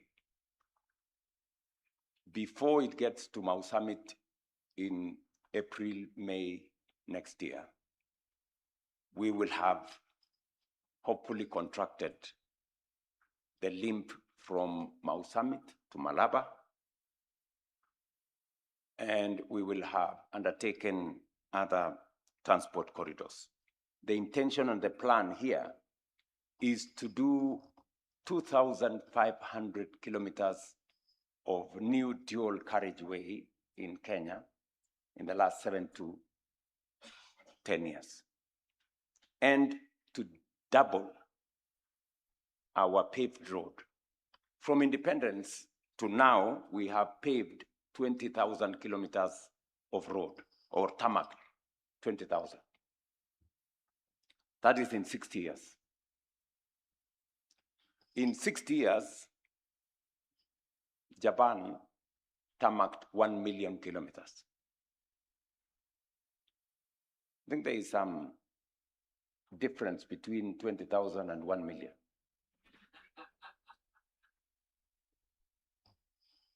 I don't know how, whether it is small or a big difference.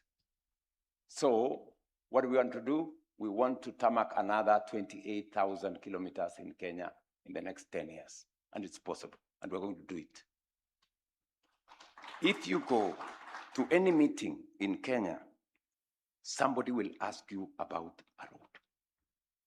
Anywhere. This road, and that road, and the other road, and the other road. We just have to do it. We cannot do it piecemeal. We cannot continue discussing 10 kilometers here, 20 kilometers there, 50 kilometers somewhere. We just have to have a comprehensive plan and do it, and have a plan and do it.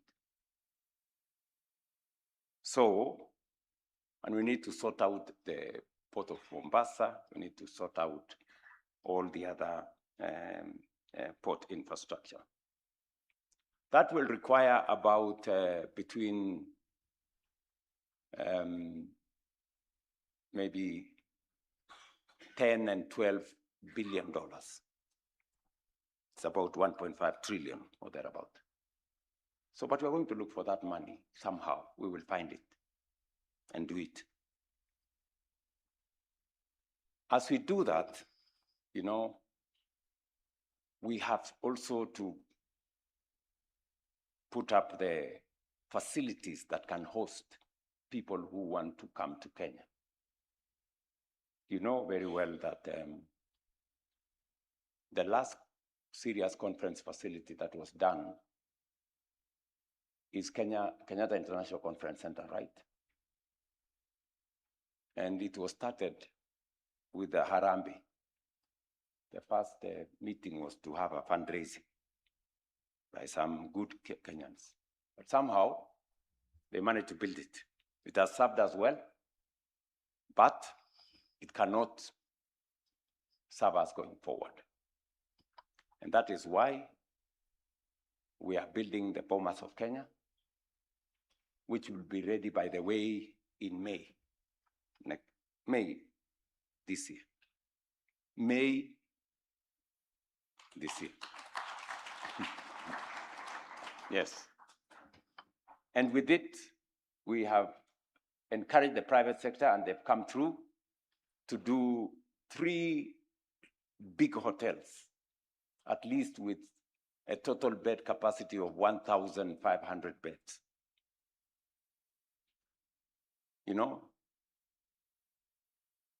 In Nairobi now, this is the biggest hotel facility we have. Just imagine this one. This space here where other people are standing, ndio wale wamesimama huko.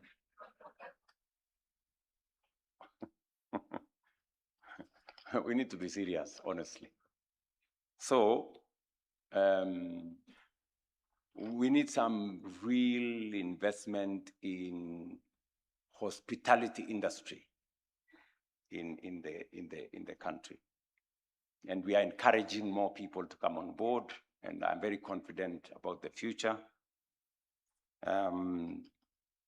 Whenever we have guests in Nairobi, you know, I have serious problems where to put them. Kempinski has become a small place. Intercont was shut down. The other place, Crown Uko, was shut down. And the other place. So why? Because we didn't build the conference facility infrastructure that would help support our hotel industry. And that is why, as diplomats, now that we will have a modern conference facility in Kenya, all those meetings that are being held in all those other places should be held in Nairobi. And we are banking on you to work with us so that we can redirect serious major conference facility to our country. We will be hosting the French Africa Summit here for the first time in Nairobi. And we have so many conference facilities lined up. It's very interesting that even before the conference facility in Bomas is ready, there is a long queue of people who want to use that facility. Number two, and of course, before I finish that, we need to sort out this city. My last meeting last evening was about the city of Nairobi and what we need to do in terms of cleaning it, lighting Nairobi. Nairobi is very dark. Cleaning tilling the place. We are the environmental capital of the world with UNEP here and Habitat. But if you go to Nairobi River, it has no indication that we have anything to do with environment. And so we are sorting out Nairobi River. The good news, I just want to tell you, I have a date on the 15th of January next year. We will open up Nairobi River and you will see something very different. Yes. And then we will go to Ngong River and finally have Nairobi in a good place. The second thing we must do is to deal with hunger. We are still a very hungry country. It is very shocking.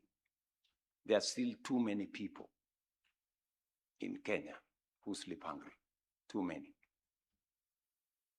Of course, it's because partly it's because 85% of Kenya is arid and semi-arid, but that is not a reason, because all those arid areas have very good soils. We have enough. They may not have rain, but with harvesting and storage, we can have enough water. So the next thing we are going to do, and it's going to begin this year, we are beginning with the first 15 mega dams this year, is to do water harvesting and storage and bring at least 2.5 million acres into production. First, to make sure that every person in Kenya has food. You know, there is nothing as demeaning, as dehumanizing as a person who is hungry. So we need to deal with that. And then, of course, we are opening new markets for our products. We have concluded negotiations with one of the largest markets in the world, in China. We will now access the Chinese market duty-free, quota-free for all our agricultural products from tea, coffee, avocados, macadamia, and everything else. But we need to produce enough. We need to produce enough. What we are producing at the moment is not enough. We need to produce enough for us to be able to lift our economy. And finally, the third thing we need to do is to generate enough energy. We have a serious energy deficit. We have in our grid 3,300 megawatts. At the minimum, we need another 10,000. We need 3 times what we have at the minimum, if we have to undertake the transformation that is necessary to take our country to the next level.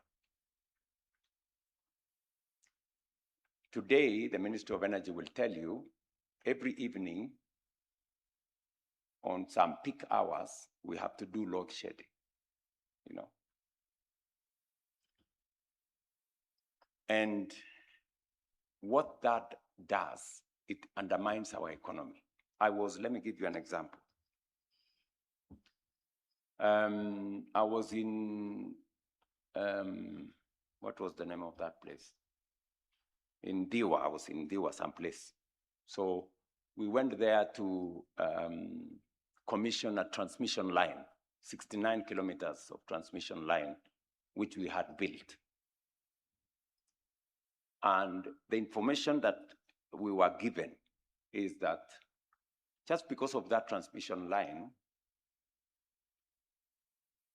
the sales, electricity consumption actually, in that particular area, very small area, had doubled because they had reliable energy, which means there's a lot of potential out there, but it's constrained by the amount of energy that is available.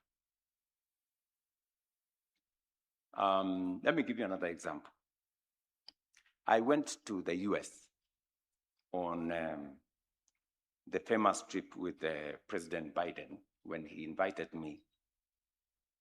And in this big ceremony, we signed a couple of MOUs and programs. And one of them was on data centers, you know, the technology that brings data centers on board. And we signed with Microsoft, Kenya, and a company from the UAE called G42. And I was very happy with it because it was going to be an investment of $1 billion in Kenya to set up the first ever green data center. Until I arrived in Kenya, and when the process started, I was told, Mr. President, for us to implement this project, we need 1,000 megawatts of energy. Okay? So what does that mean? That I shut down half the country to implement this one project. Because if you have 3,000 megawatts and one project wants 1,000, so it was not possible for us to implement this $1 billion project. And there are many other investment opportunities that we are losing because we do not have enough energy. And that is why we have to be innovative. All the 3 programs I've just said, which are really the basic minimum for us as a country to lift ourselves, requires about $40 billion or 5 trillion Kenyan shillings. That's what we need. And that is why we have, with my team, we have sat down, we have looked at what other countries have done, what has worked elsewhere, what is best practice. And we have created a channel for us to be able to do this. We have to mobilize our own domestic resources. We have to create the correct framework for us to leverage on private money. That is why public-private partnership is a big thing. We are lucky that in Kenya we have a working capital markets ecosystem. Our Nairobi Stock Exchange is one of the best assets that we have. It was the second best stock exchange in the African continent. So we have a real tool for us to be able to leverage private sector money, both locally and globally.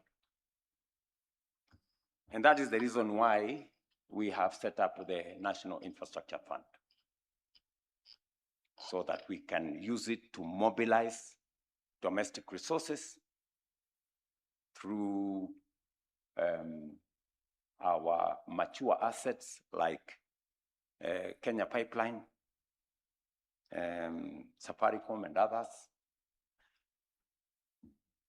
And already the National Infrastructure Fund, we have raised the first 100 billion using the Kenya Pipeline IPO. We will raise another 2.5, at least 2 billion in the next coming months, 2-3 months. And we will move on, and it will be possible for us to leverage that money, use private sector money, deploy using our capital markets, raise more resources from other sources, use our pension funds and others who have a lot of patient money, but they are lacking opportunities to invest. And that is why they are crowded at the treasury bills and buying bonds and what. So we're going to look at that space. And I'm very excited that very many people are coming forward who are very quiet. And they're saying, we have opportunity, we can support here. We have money to help you do this. We have resources. Just give us the right structure. We are going to invest.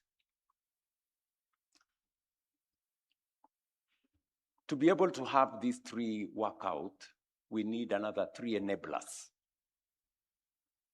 Number one is to up our game in science, innovation, technology,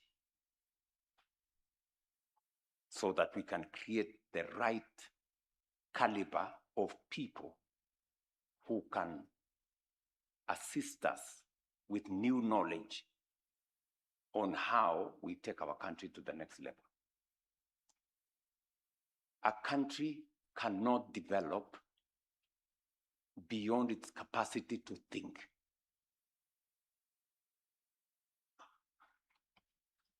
Yes.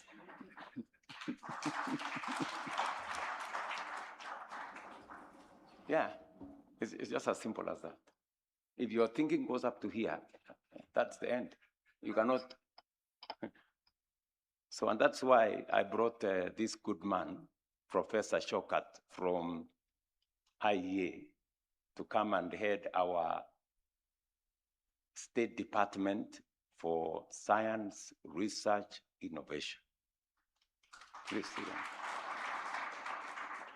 Because we need those people. We need these people who, you know, we have a good education system, but we need a higher caliber of thinkers, people who can work with us so that they can help us do the right things. Today, I am the leader of this great nation, but I can tell you, everything I have implemented, it is not just my thoughts.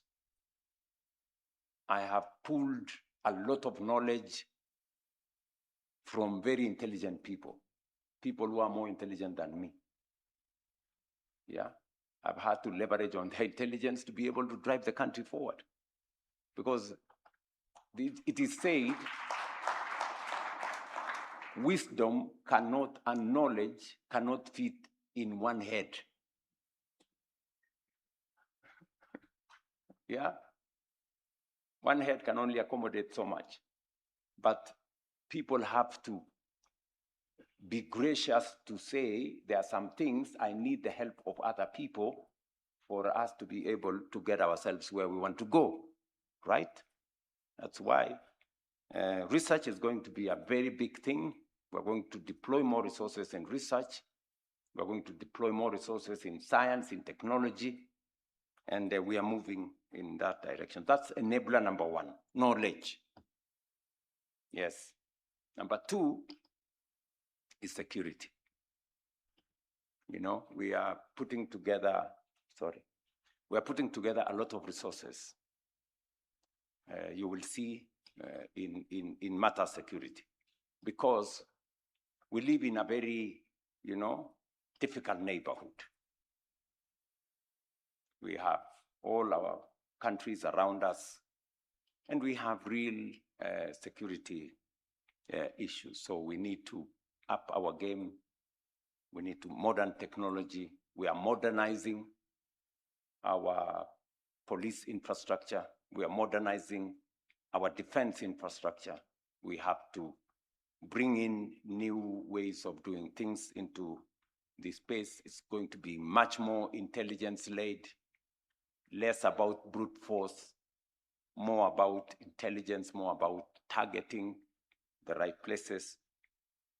And so you will be seeing some of the areas we will be putting our resources in. And then finally, we have to reorganize our software. We need a much more patriotic nation, good people. We need to believe in ourselves. You know, you listen to some people, you think they have a spare country. They talk about Kenya as if this is our country. This is us. We must believe in ourselves. We can do it ourselves, you know? Sometimes I get amazed as to how people believe in us more than we believe in ourselves. Really? You know, I sat at this conference this week at Radisson Blu, and I listened to the country director of the World Bank talk about Kenya. I listened to one gentleman, an investor in BPO, talk about Kenya. I listened to one lady, she runs, I think, Flamingo Flower something in Naivasha, talk about Kenya. And I was amazed as to how other people think about us. They were talking about how good our human capital is, how innovative our people are, how hardworking we are as a people, you know? But you listen to some of our leaders, and some others have even the audacity to say, oh, you know, we are a failed state. Really?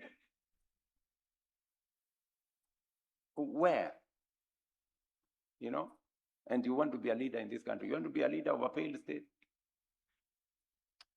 Anyway. So, good people. And I will tell this to the people of Kenya proudly. We are a great nation. We are a great people. We can do it. Let us believe in ourselves. Let us stop the negativity. Let us stop the negativity about our country. Let's project the reality of who we are, you know? And I think we need more about our patriotism, our belief in ourselves, our belief in our nation, and that is really going to make a hell lot over difference. But slowly, I think we are getting ourselves there, slowly. There are people who are saying nothing is happening in Kenya. Today, their voices are going down because they can see something is happening in our country. And we will continue to push the limits, and I will continue to lead from the front.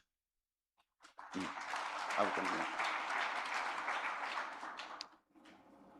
So let me, I think I've been carried away a bit, but let me say this. I really needed to talk to you because you are the people who will talk about our country out there. Please project the right image of our nation. You know, let's get the right image of Kenya. Kenya is not about chaos. Kenya is not about destruction. Kenya is not about all those other things. We are a serious nation, very serious nation. And many people believe in us. Just for the record, G7 is going to have its meeting shortly. Yeah? And the chair of the G7 this year is going to be France. And they have invited Kenya to speak on behalf of this continent.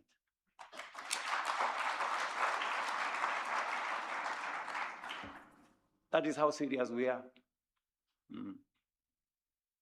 So please, let us believe in ourselves. Finally,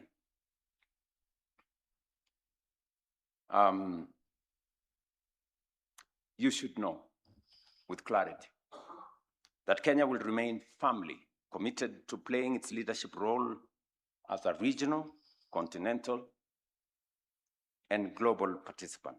We are proud and responsible members of the international community, and we will continue to act with purpose in shaping a more just, inclusive, and effective global order. In response to evolving global realities, we will pursue a principled and pragmatic foreign policy. We will engage partners across all regions on the basis of mutual respect and shared benefit, while remaining steadfast in advancing our sovereignty, preserving our strategic autonomy, and securing our long-term national interest. We will persist in defending multilateralism while championing the reform of multilateral institutions, including the United Nations Security Council, so that they become more representative, more responsive, and truly fit for purpose. Nairobi, as the only United Nations headquarters in the Global South, carries both prestige and responsibility. Kenya must therefore work with other countries, especially in the Global South, to ensure that their voice, perspectives, and priorities are effectively advanced in the international fora. We look forward to hosting, as I said, 2 landmark global engagements that will underscore Kenya's growing role as a convener of consequential international dialogue.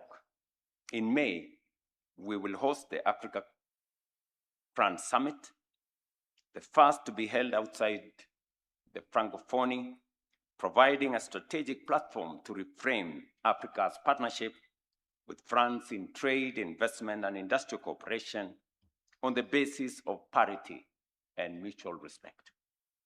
In June, Kenya will also host the 11th Our Oceans Conference in Mombasa and Kilifi, the first ever on African soil, bringing together governments, civil society, and the private sector to advance marine conservation, the blue economy, climate resilience, and ocean governance, while creating real opportunities for our communities and for our economies.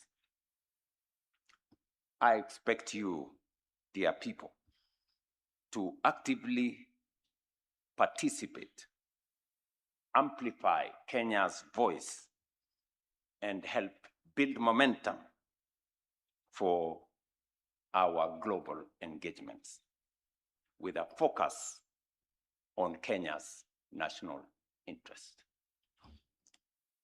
Thank you very much. Let me reiterate as I conclude, when called upon, Kenya will continue to rise to the occasion in support of global peace and security.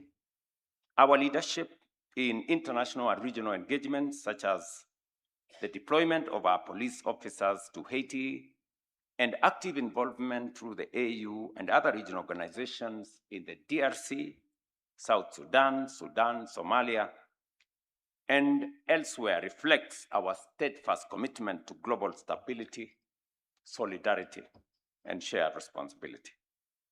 As the champion of the reform of the African Union institutions, we will continue to actively advance this agenda of strengthening the AU's institutional capacity and strategic relevance. We are equally committed to deepening regional integration as a cornerstone of our foreign policy. Kenya will continue to advance cooperation within the East African community, while also strengthening engagements through the common markets for Eastern and Southern Africa. At the continental level, we will remain strong supporters of the Africa Continental Free Trade Area, alongside other regional peace, trade, and infrastructure initiatives that enhance connectivity, expands markets, and promotes shared prosperity across Africa. On climate action, Kenya remains at the forefront of continental leadership. As the chair of the Committee of African Heads of States on climate change, we are driving our continent's collective voice and ambition in global climate negotiations. Our foreign policy framework, set out in sessional paper number 1 of 2025, is anchored on a whole of government and a whole of society approach. Our diplomacy must remain rooted in everyday interests of Kenyans, the farmer seeking better prices, the worker abroad in need of protection, and the entrepreneur seeking access to new markets.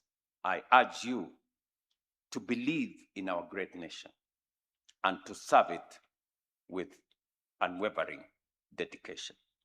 You occupy positions of both high privilege and responsibility.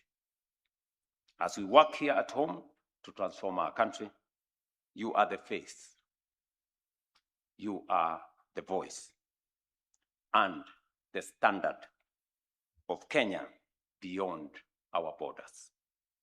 I call upon you to embody that responsibility with integrity, conviction, and a deep sense of purpose. With these remarks, it is my distinct pleasure to declare the 19th edition of Ambassadors Conference open, and I thank you.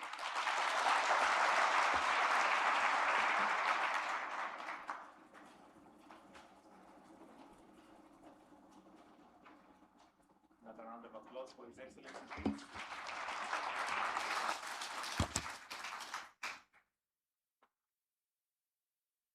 Let's have a seat. Thank you very much.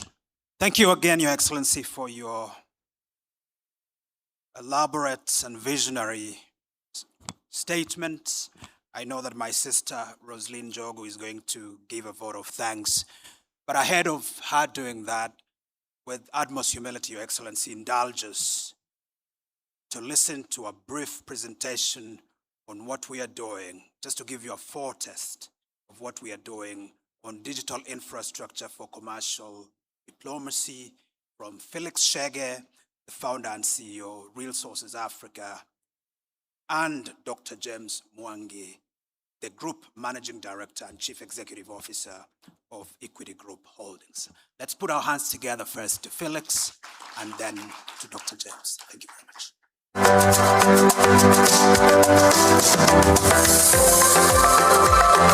Ensures that trade and investment prospects are documented, monitored, and pursued systematically. Our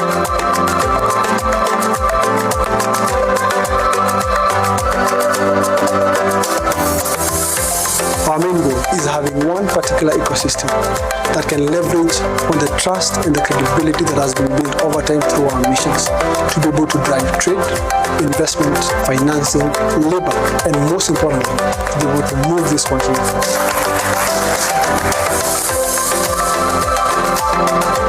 While we begin with our missions, our ambition is continental. We see this as a shared infrastructure for African cooperation, and we invite our sister countries to join us in this journey.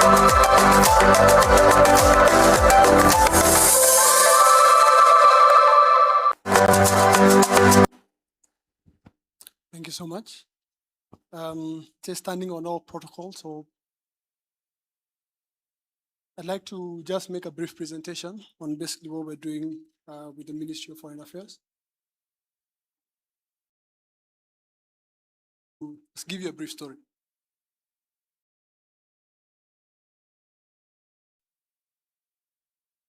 In 2024, for a period of 12 months,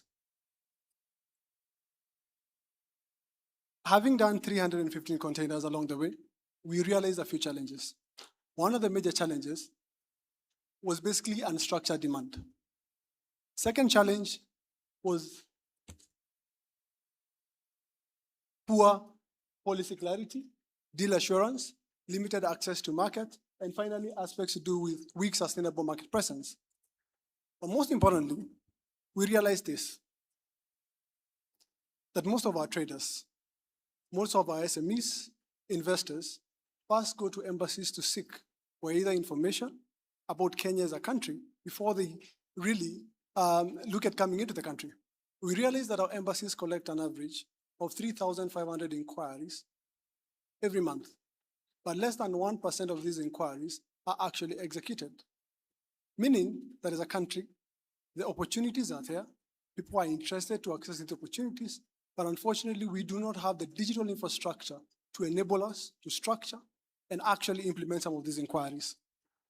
In partnership with the Ministry of Foreign Affairs, we went ahead to develop digital platforms, one by the name Biashara Link. Biashara Link is a digital platform that looks at trying to capture these inquiries digitally from our embassies, being able to structure them, and finally supporting the execution and having a scientific or a data-driven approach to how we are running our policy work or how we're able to guide on which markets we need to target for our SMEs.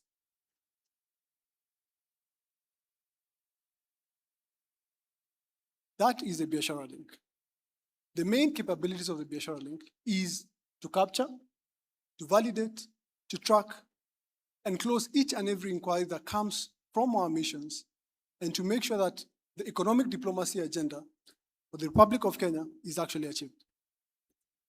After all these inquiries are captured, we have to close, we have to execute, and we build the deal house. The deal house supports 6 structured processes which looks at validating these inquiries, structuring these inquiries, matchmaking these inquiries with the SMEs or counterparties, supporting negotiations through a deal room, and finally supporting the closure of these inquiries. These inquiries, we well know, will have to have a human component to support execution. In partnership with the University of Nairobi, we came up with a program of entities or individuals called deal stewards. These are orchestrators. These are individuals who handhold and guide each and every inquiry, support with the advisory of just making sure that these entities who are making these inquiries are able to get the support that is required. At the moment, Your Excellency, we've been able to roll this out. We have 70 young people who've been supporting execution of these inquiries. We've trained 150 and currently looking at deploying 1,000 of them before the end of the year.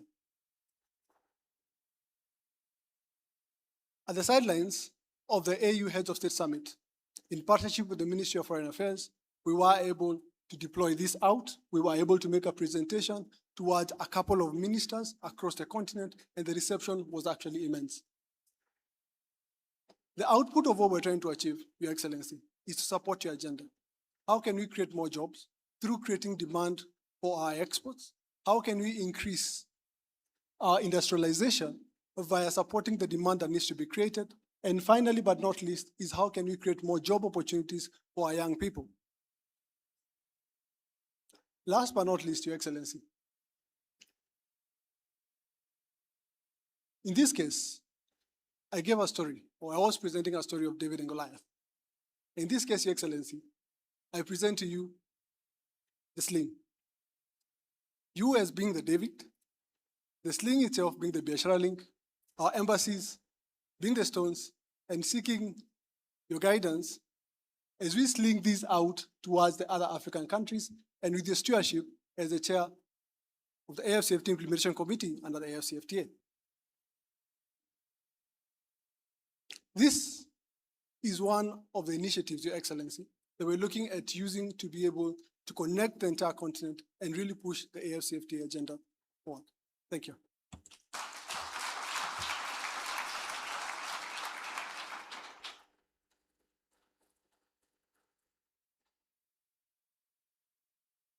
Your Excellency, the Presidential protocols observed. Infrastructure alone is not sufficient. Essentially, we have partnered with Trade Connect to layer the payment layer on top of the infrastructure. We have signed with for trade. But broadly, what we do is an interoperable payment action. On top of that, Your Excellency, we have layered a layer of financial products, trade finance products. So we facilitate, we ensure that trade has no barriers. Essentially, Your Excellency, warehouses.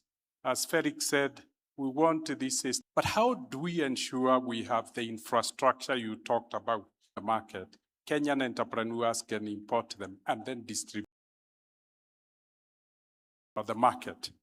Your Excellency, I think where we to speak in your presence was to see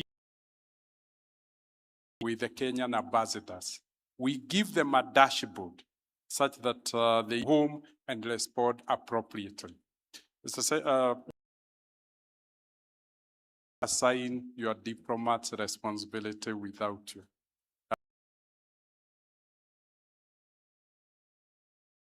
A KPI to performance on promoting trade. I listened to Kindry as His Excellency spoke.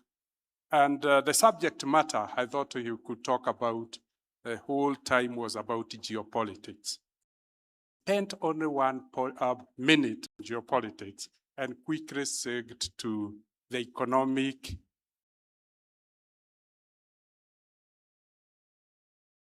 creating the platform. If I summarize broadly what he talked about, he went quickly to the state of our economy, whether it is reserves, whether it's months of import held in reserves, whether it's the GDP and the size of the economy of their lives on economic activities, that creates employment. It's economic activities that create wealth. And if we could really give you support to be the face of the country in promoting export. The reserves he talks about is in foreign currency. We only earn it if we trade or we receive investment. I think it touched me when you talked about savings. It's really appreciated that a country can never be better than its savings because the save. Your Excellency, you are very generous. Before you became president, the savings to from 8 to 12. And you can imagine what that will mean.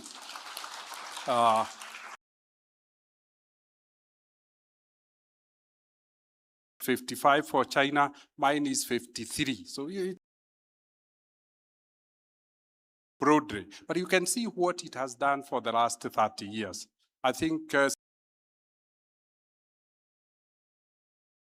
savings to GDP, and that is what really fuels the investment. It is really great portion. The truth is, the return to those investors, because every time at the end of the year, dividend is Kenyans must rise and be the owners of investment.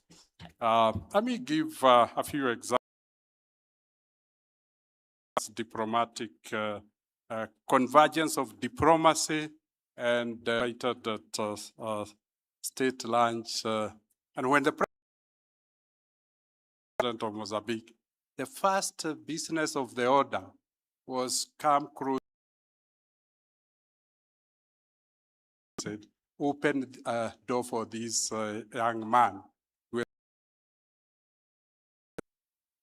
That was the first order of, just to report, on the week of 27th of April,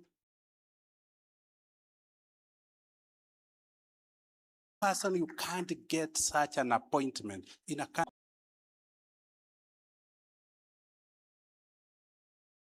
or our ambassador. That's the only way. What did that I was endorsed by my country. I'm going what the diplomats, that's the favor. I must say, Your Excellency, we could really anchor this global dashboard. Your ambassador invited all the ambassadors of the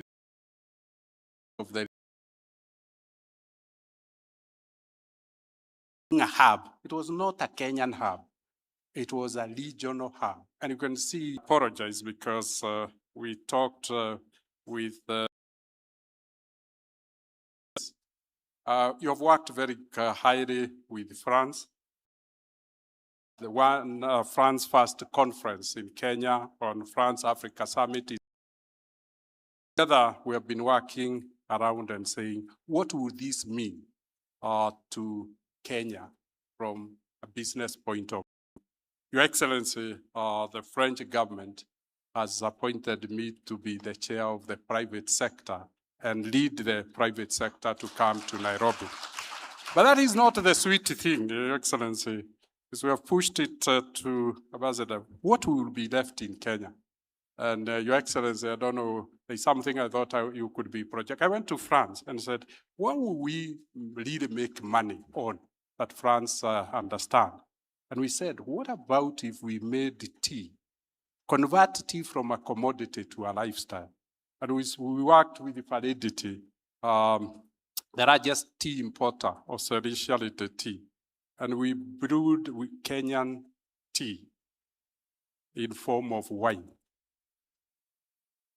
Then we invited them here. We created 16 specialty teas. Your Excellency, we have offered that during the state dinner on that day, you allow us to mix French wine and Kenyan tea for Tosi. And in partnership between the private sector and the public sector, Your Excellency, and we could be willing to sponsor the entire dinner in appreciation of fronting the tea farmers. When we did the 16 products, we ended up negotiating a price of between $80 and $100 per kilo. That will be about 3,000 to 4,000 shillings per kilo of green tea. And broadly, what they will be willing to sign on that day is to open 249 shops in Europe to all stock Kenyan specialty tea. Your Excellency, you have done very well. 100 plus shillings per kilo, but this transaction would Kenyan tea trade at between 3,000 and 4,000 shillings per kilo.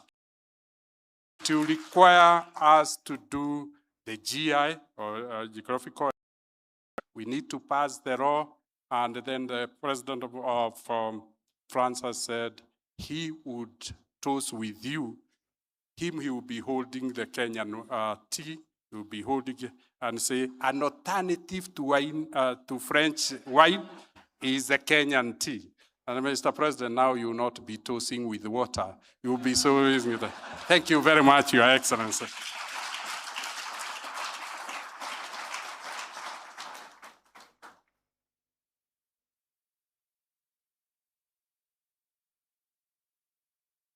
Thank you very much. Dr. Mwangi is a hard act to follow. So, Your Excellency, allow me to stand on protocols already established. I am just here to move a vote of thanks. It is not customary for us to speak after you have spoken, sir, but I'm told there's always time for Thanksgiving. So allow me to give thanks. I'm honored really to move this vote of thanks, Your Excellency, following your amazing and very impactful address that has called us all to action around your 4 imperatives.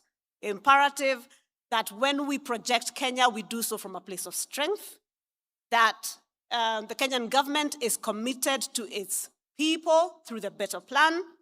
You've given us your 3 focus areas as we move towards the first world. And finally, Your Excellency, you have told us that we continue to be committed to leadership in the international community, showing the world how to do this. Your Excellency, allow me then to thank you for this amazing speech, because we have received our marching orders. Have we received our marching orders or not? Hata tukifunga conference sasa, Your Excellency, I am not proposing that we do. But even if we did, Your Excellency, we have our marching orders. It is clear. We have been called by our capital and we have instructions on how to proceed. We are grateful, Your Excellency, for your leadership. You lead with commitment. You lead with a clarity of vision. And not just, Your Excellency, in leading on national interests, but in leading in calling your people together to make sure that they have understood where it is that you want us to do. And we are very grateful for that. I think we can clap for His Excellency for that. Your Excellency, I want to thank my boss, Waziri PCS, who leads with heart and finds time to delve into things at depth. I want to thank my brother, PS Singoe. Your Excellency, you said that Kenyans speak the best English anywhere in the world. Not just fluent in English, but fluent in diplomacy. I want to thank, Excellency, the partners who are here, Felix Chege and Dr. James Mwangi, for the amazing work of the private sector. I want to thank our ambassadors, high commissioners who are here, Your Excellency. This is, as you said, frontline officers, our team on the ground. I can confirm, and allow me to do so, because it is not every day that people get to speak to you about these people. But let me say, Your Excellency, you have a good team on the ground. Wameelewa kazi. And I say that because they carry the flag with honor, with dignity, and serve not just our country, but our diaspora with much commitment. Many of them do call me well after midnight, Your Excellency, when there are challenges around the diaspora. They are very committed, and I really want to acknowledge all of you in front of our bosses here. I want to finally thank the organizers of this conference. I know there's a team that has worked very hard to put this together. I want to thank them because ukiona vyaelea vimeundwa, and the entire team of the Ministry of Foreign and Diaspora Affairs, who are really the people who make this work. And finally, Your Excellency, colleagues, I want to thank God for allowing us all to gather here, because in Him we move and have our being. Mike, yes? Mike, maybe you can give us now instructions around what to do next. Thank you very much. Thank you, Your Excellency. Thank you, PS Roslyn. Your Excellency, with your permission, we are coming to the end of this session. We just seek your indulgence for a few photos, and because of time, we'll do them in regions. So with your permission, Your Excellency, allow me to invite the Prime Cabinet Secretary and the 2 PSs, PS Singoe and PS Roslyn, to come on stage. Then we'll start with Africa, and this is ambassadors only from the region of Africa to kindly come on stage and take a quick picture with His Excellency. We'll do that in regions. I'll also request that we move this podium so that we have enough space. So Africa, you're first on the list.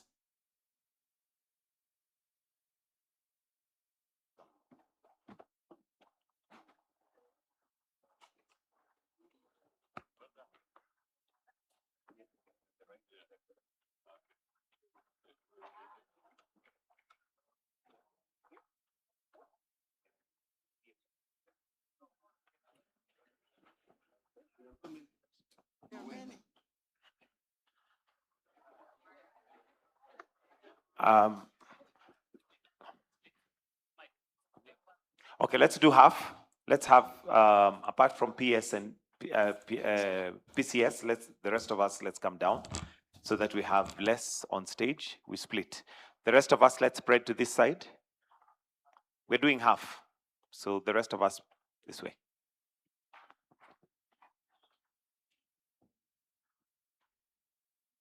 A few more can come down. A few more can come down.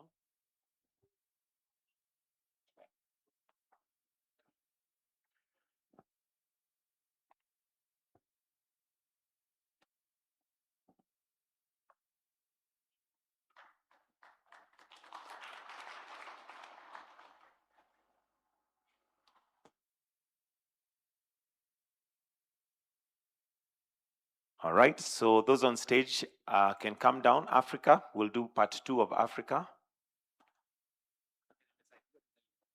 Let's all exit to your left. Exit to your left.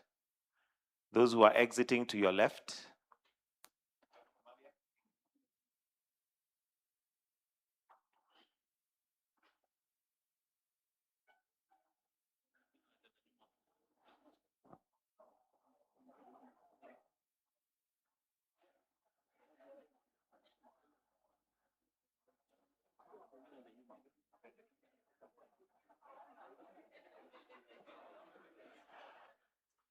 All right.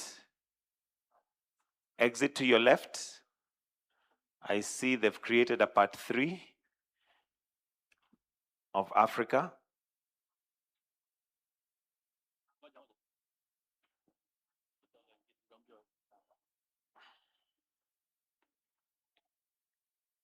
Please, let's do the greetings later, kindly. Let's do the greetings later. We need to fast track this, please. And next, we are going to do Europe. So Europe, if we can all go to the left of the stage right now. Europe, let's go to the left of the stage in waiting. No, left.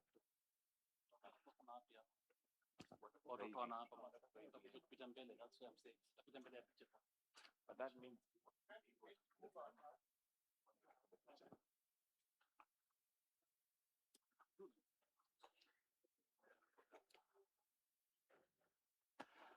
all right. All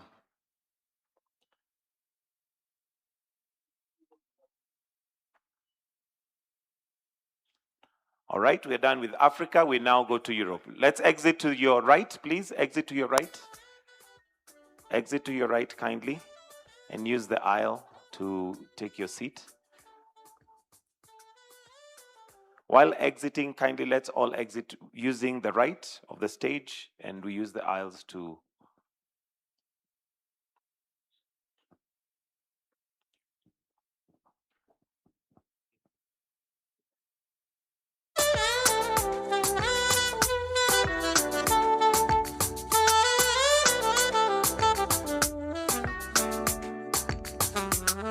all right, exit to your right. Exit on your right, please. Exit to the right, part 2 of Europe comes in.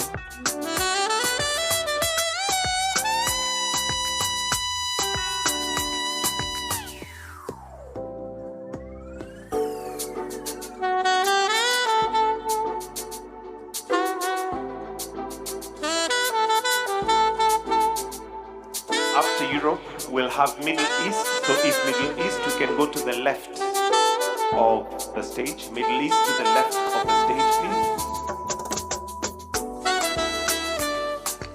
Middle East to the left of the stage. Exit to your right, please. Exit on your right. Middle East, let's come in to the left.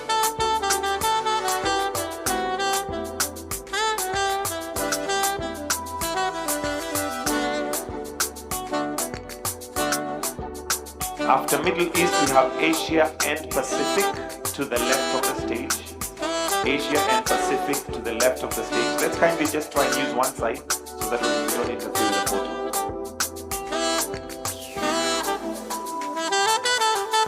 Asia and Pacific is next, so if we can go to the left of the stage.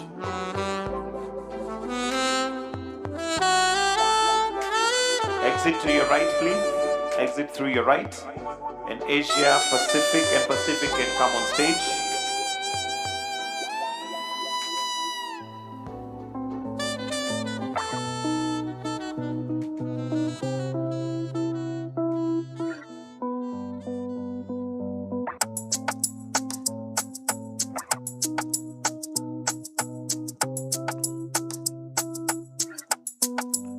After Asia and Pacific, we have the Americas. So Americas, let's progress to the left.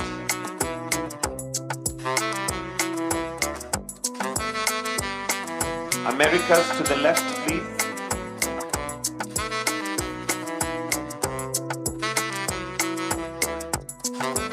Exit to the right. Let's have the Americas on stage.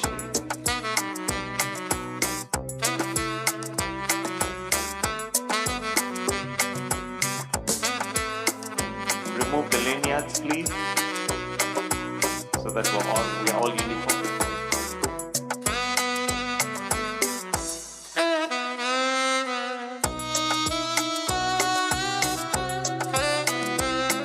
Let's have HQ, headquarters, ambassadors to the left, HQ.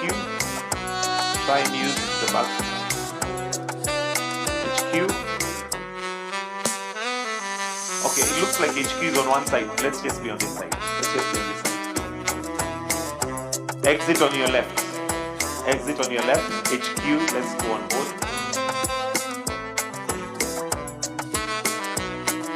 HQ.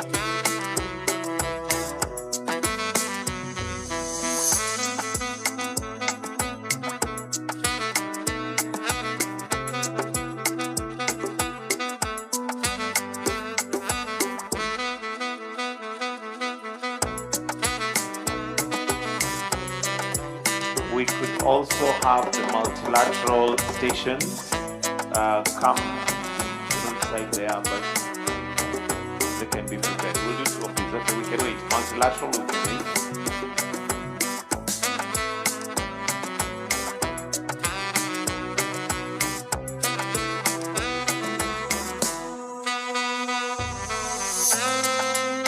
All right, we're ready.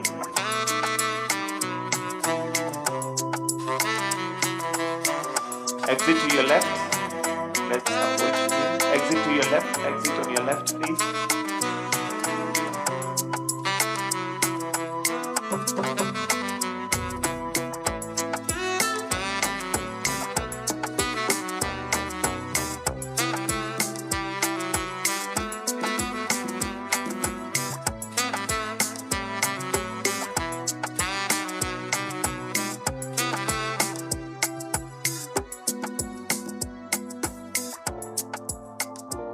So let's have the multilateral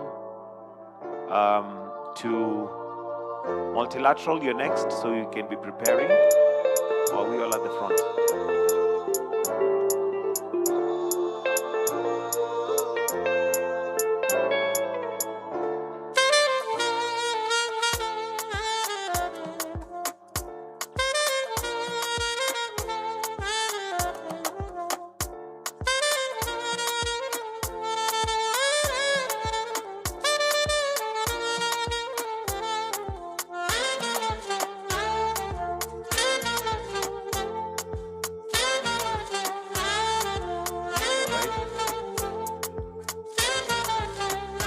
All right, exit. Let's exit. Exit to your right.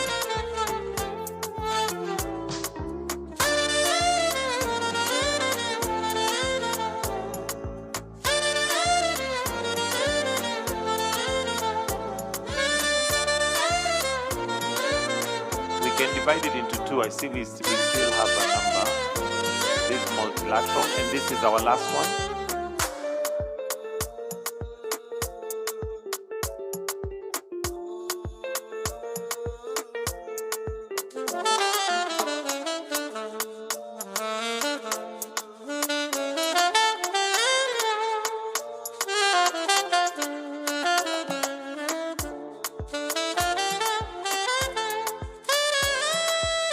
All right, we exit and have the last frame.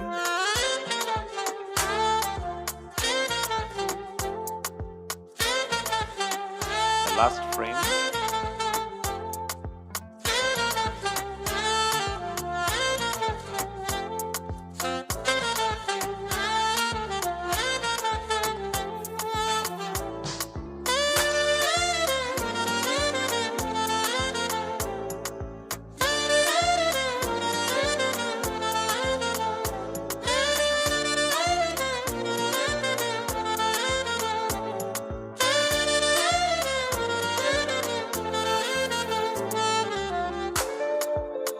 All right, Your Excellency, there's a special request while we exit.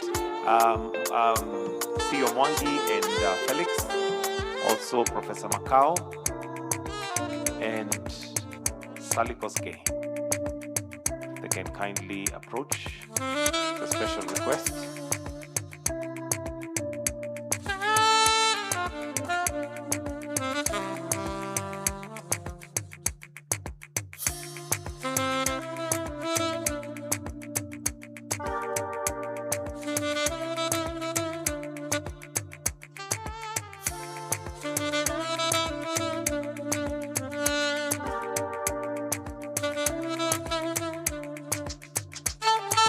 All right, thank you, Your Excellency. That brings us to the end of the photo session. I'll request that we all be upstanding. We'll wind up with the national anthem.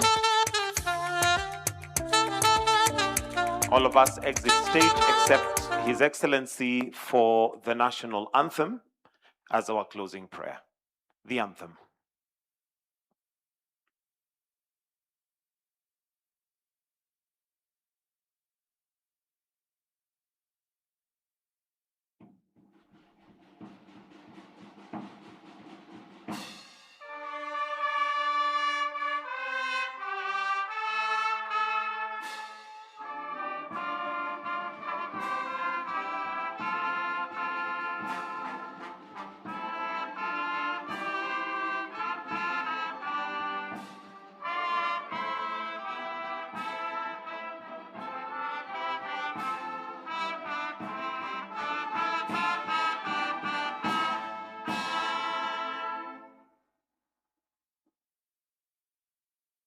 I'll request that we all maintain our positions as we allow His Excellency to exit at his own pleasure.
Understand.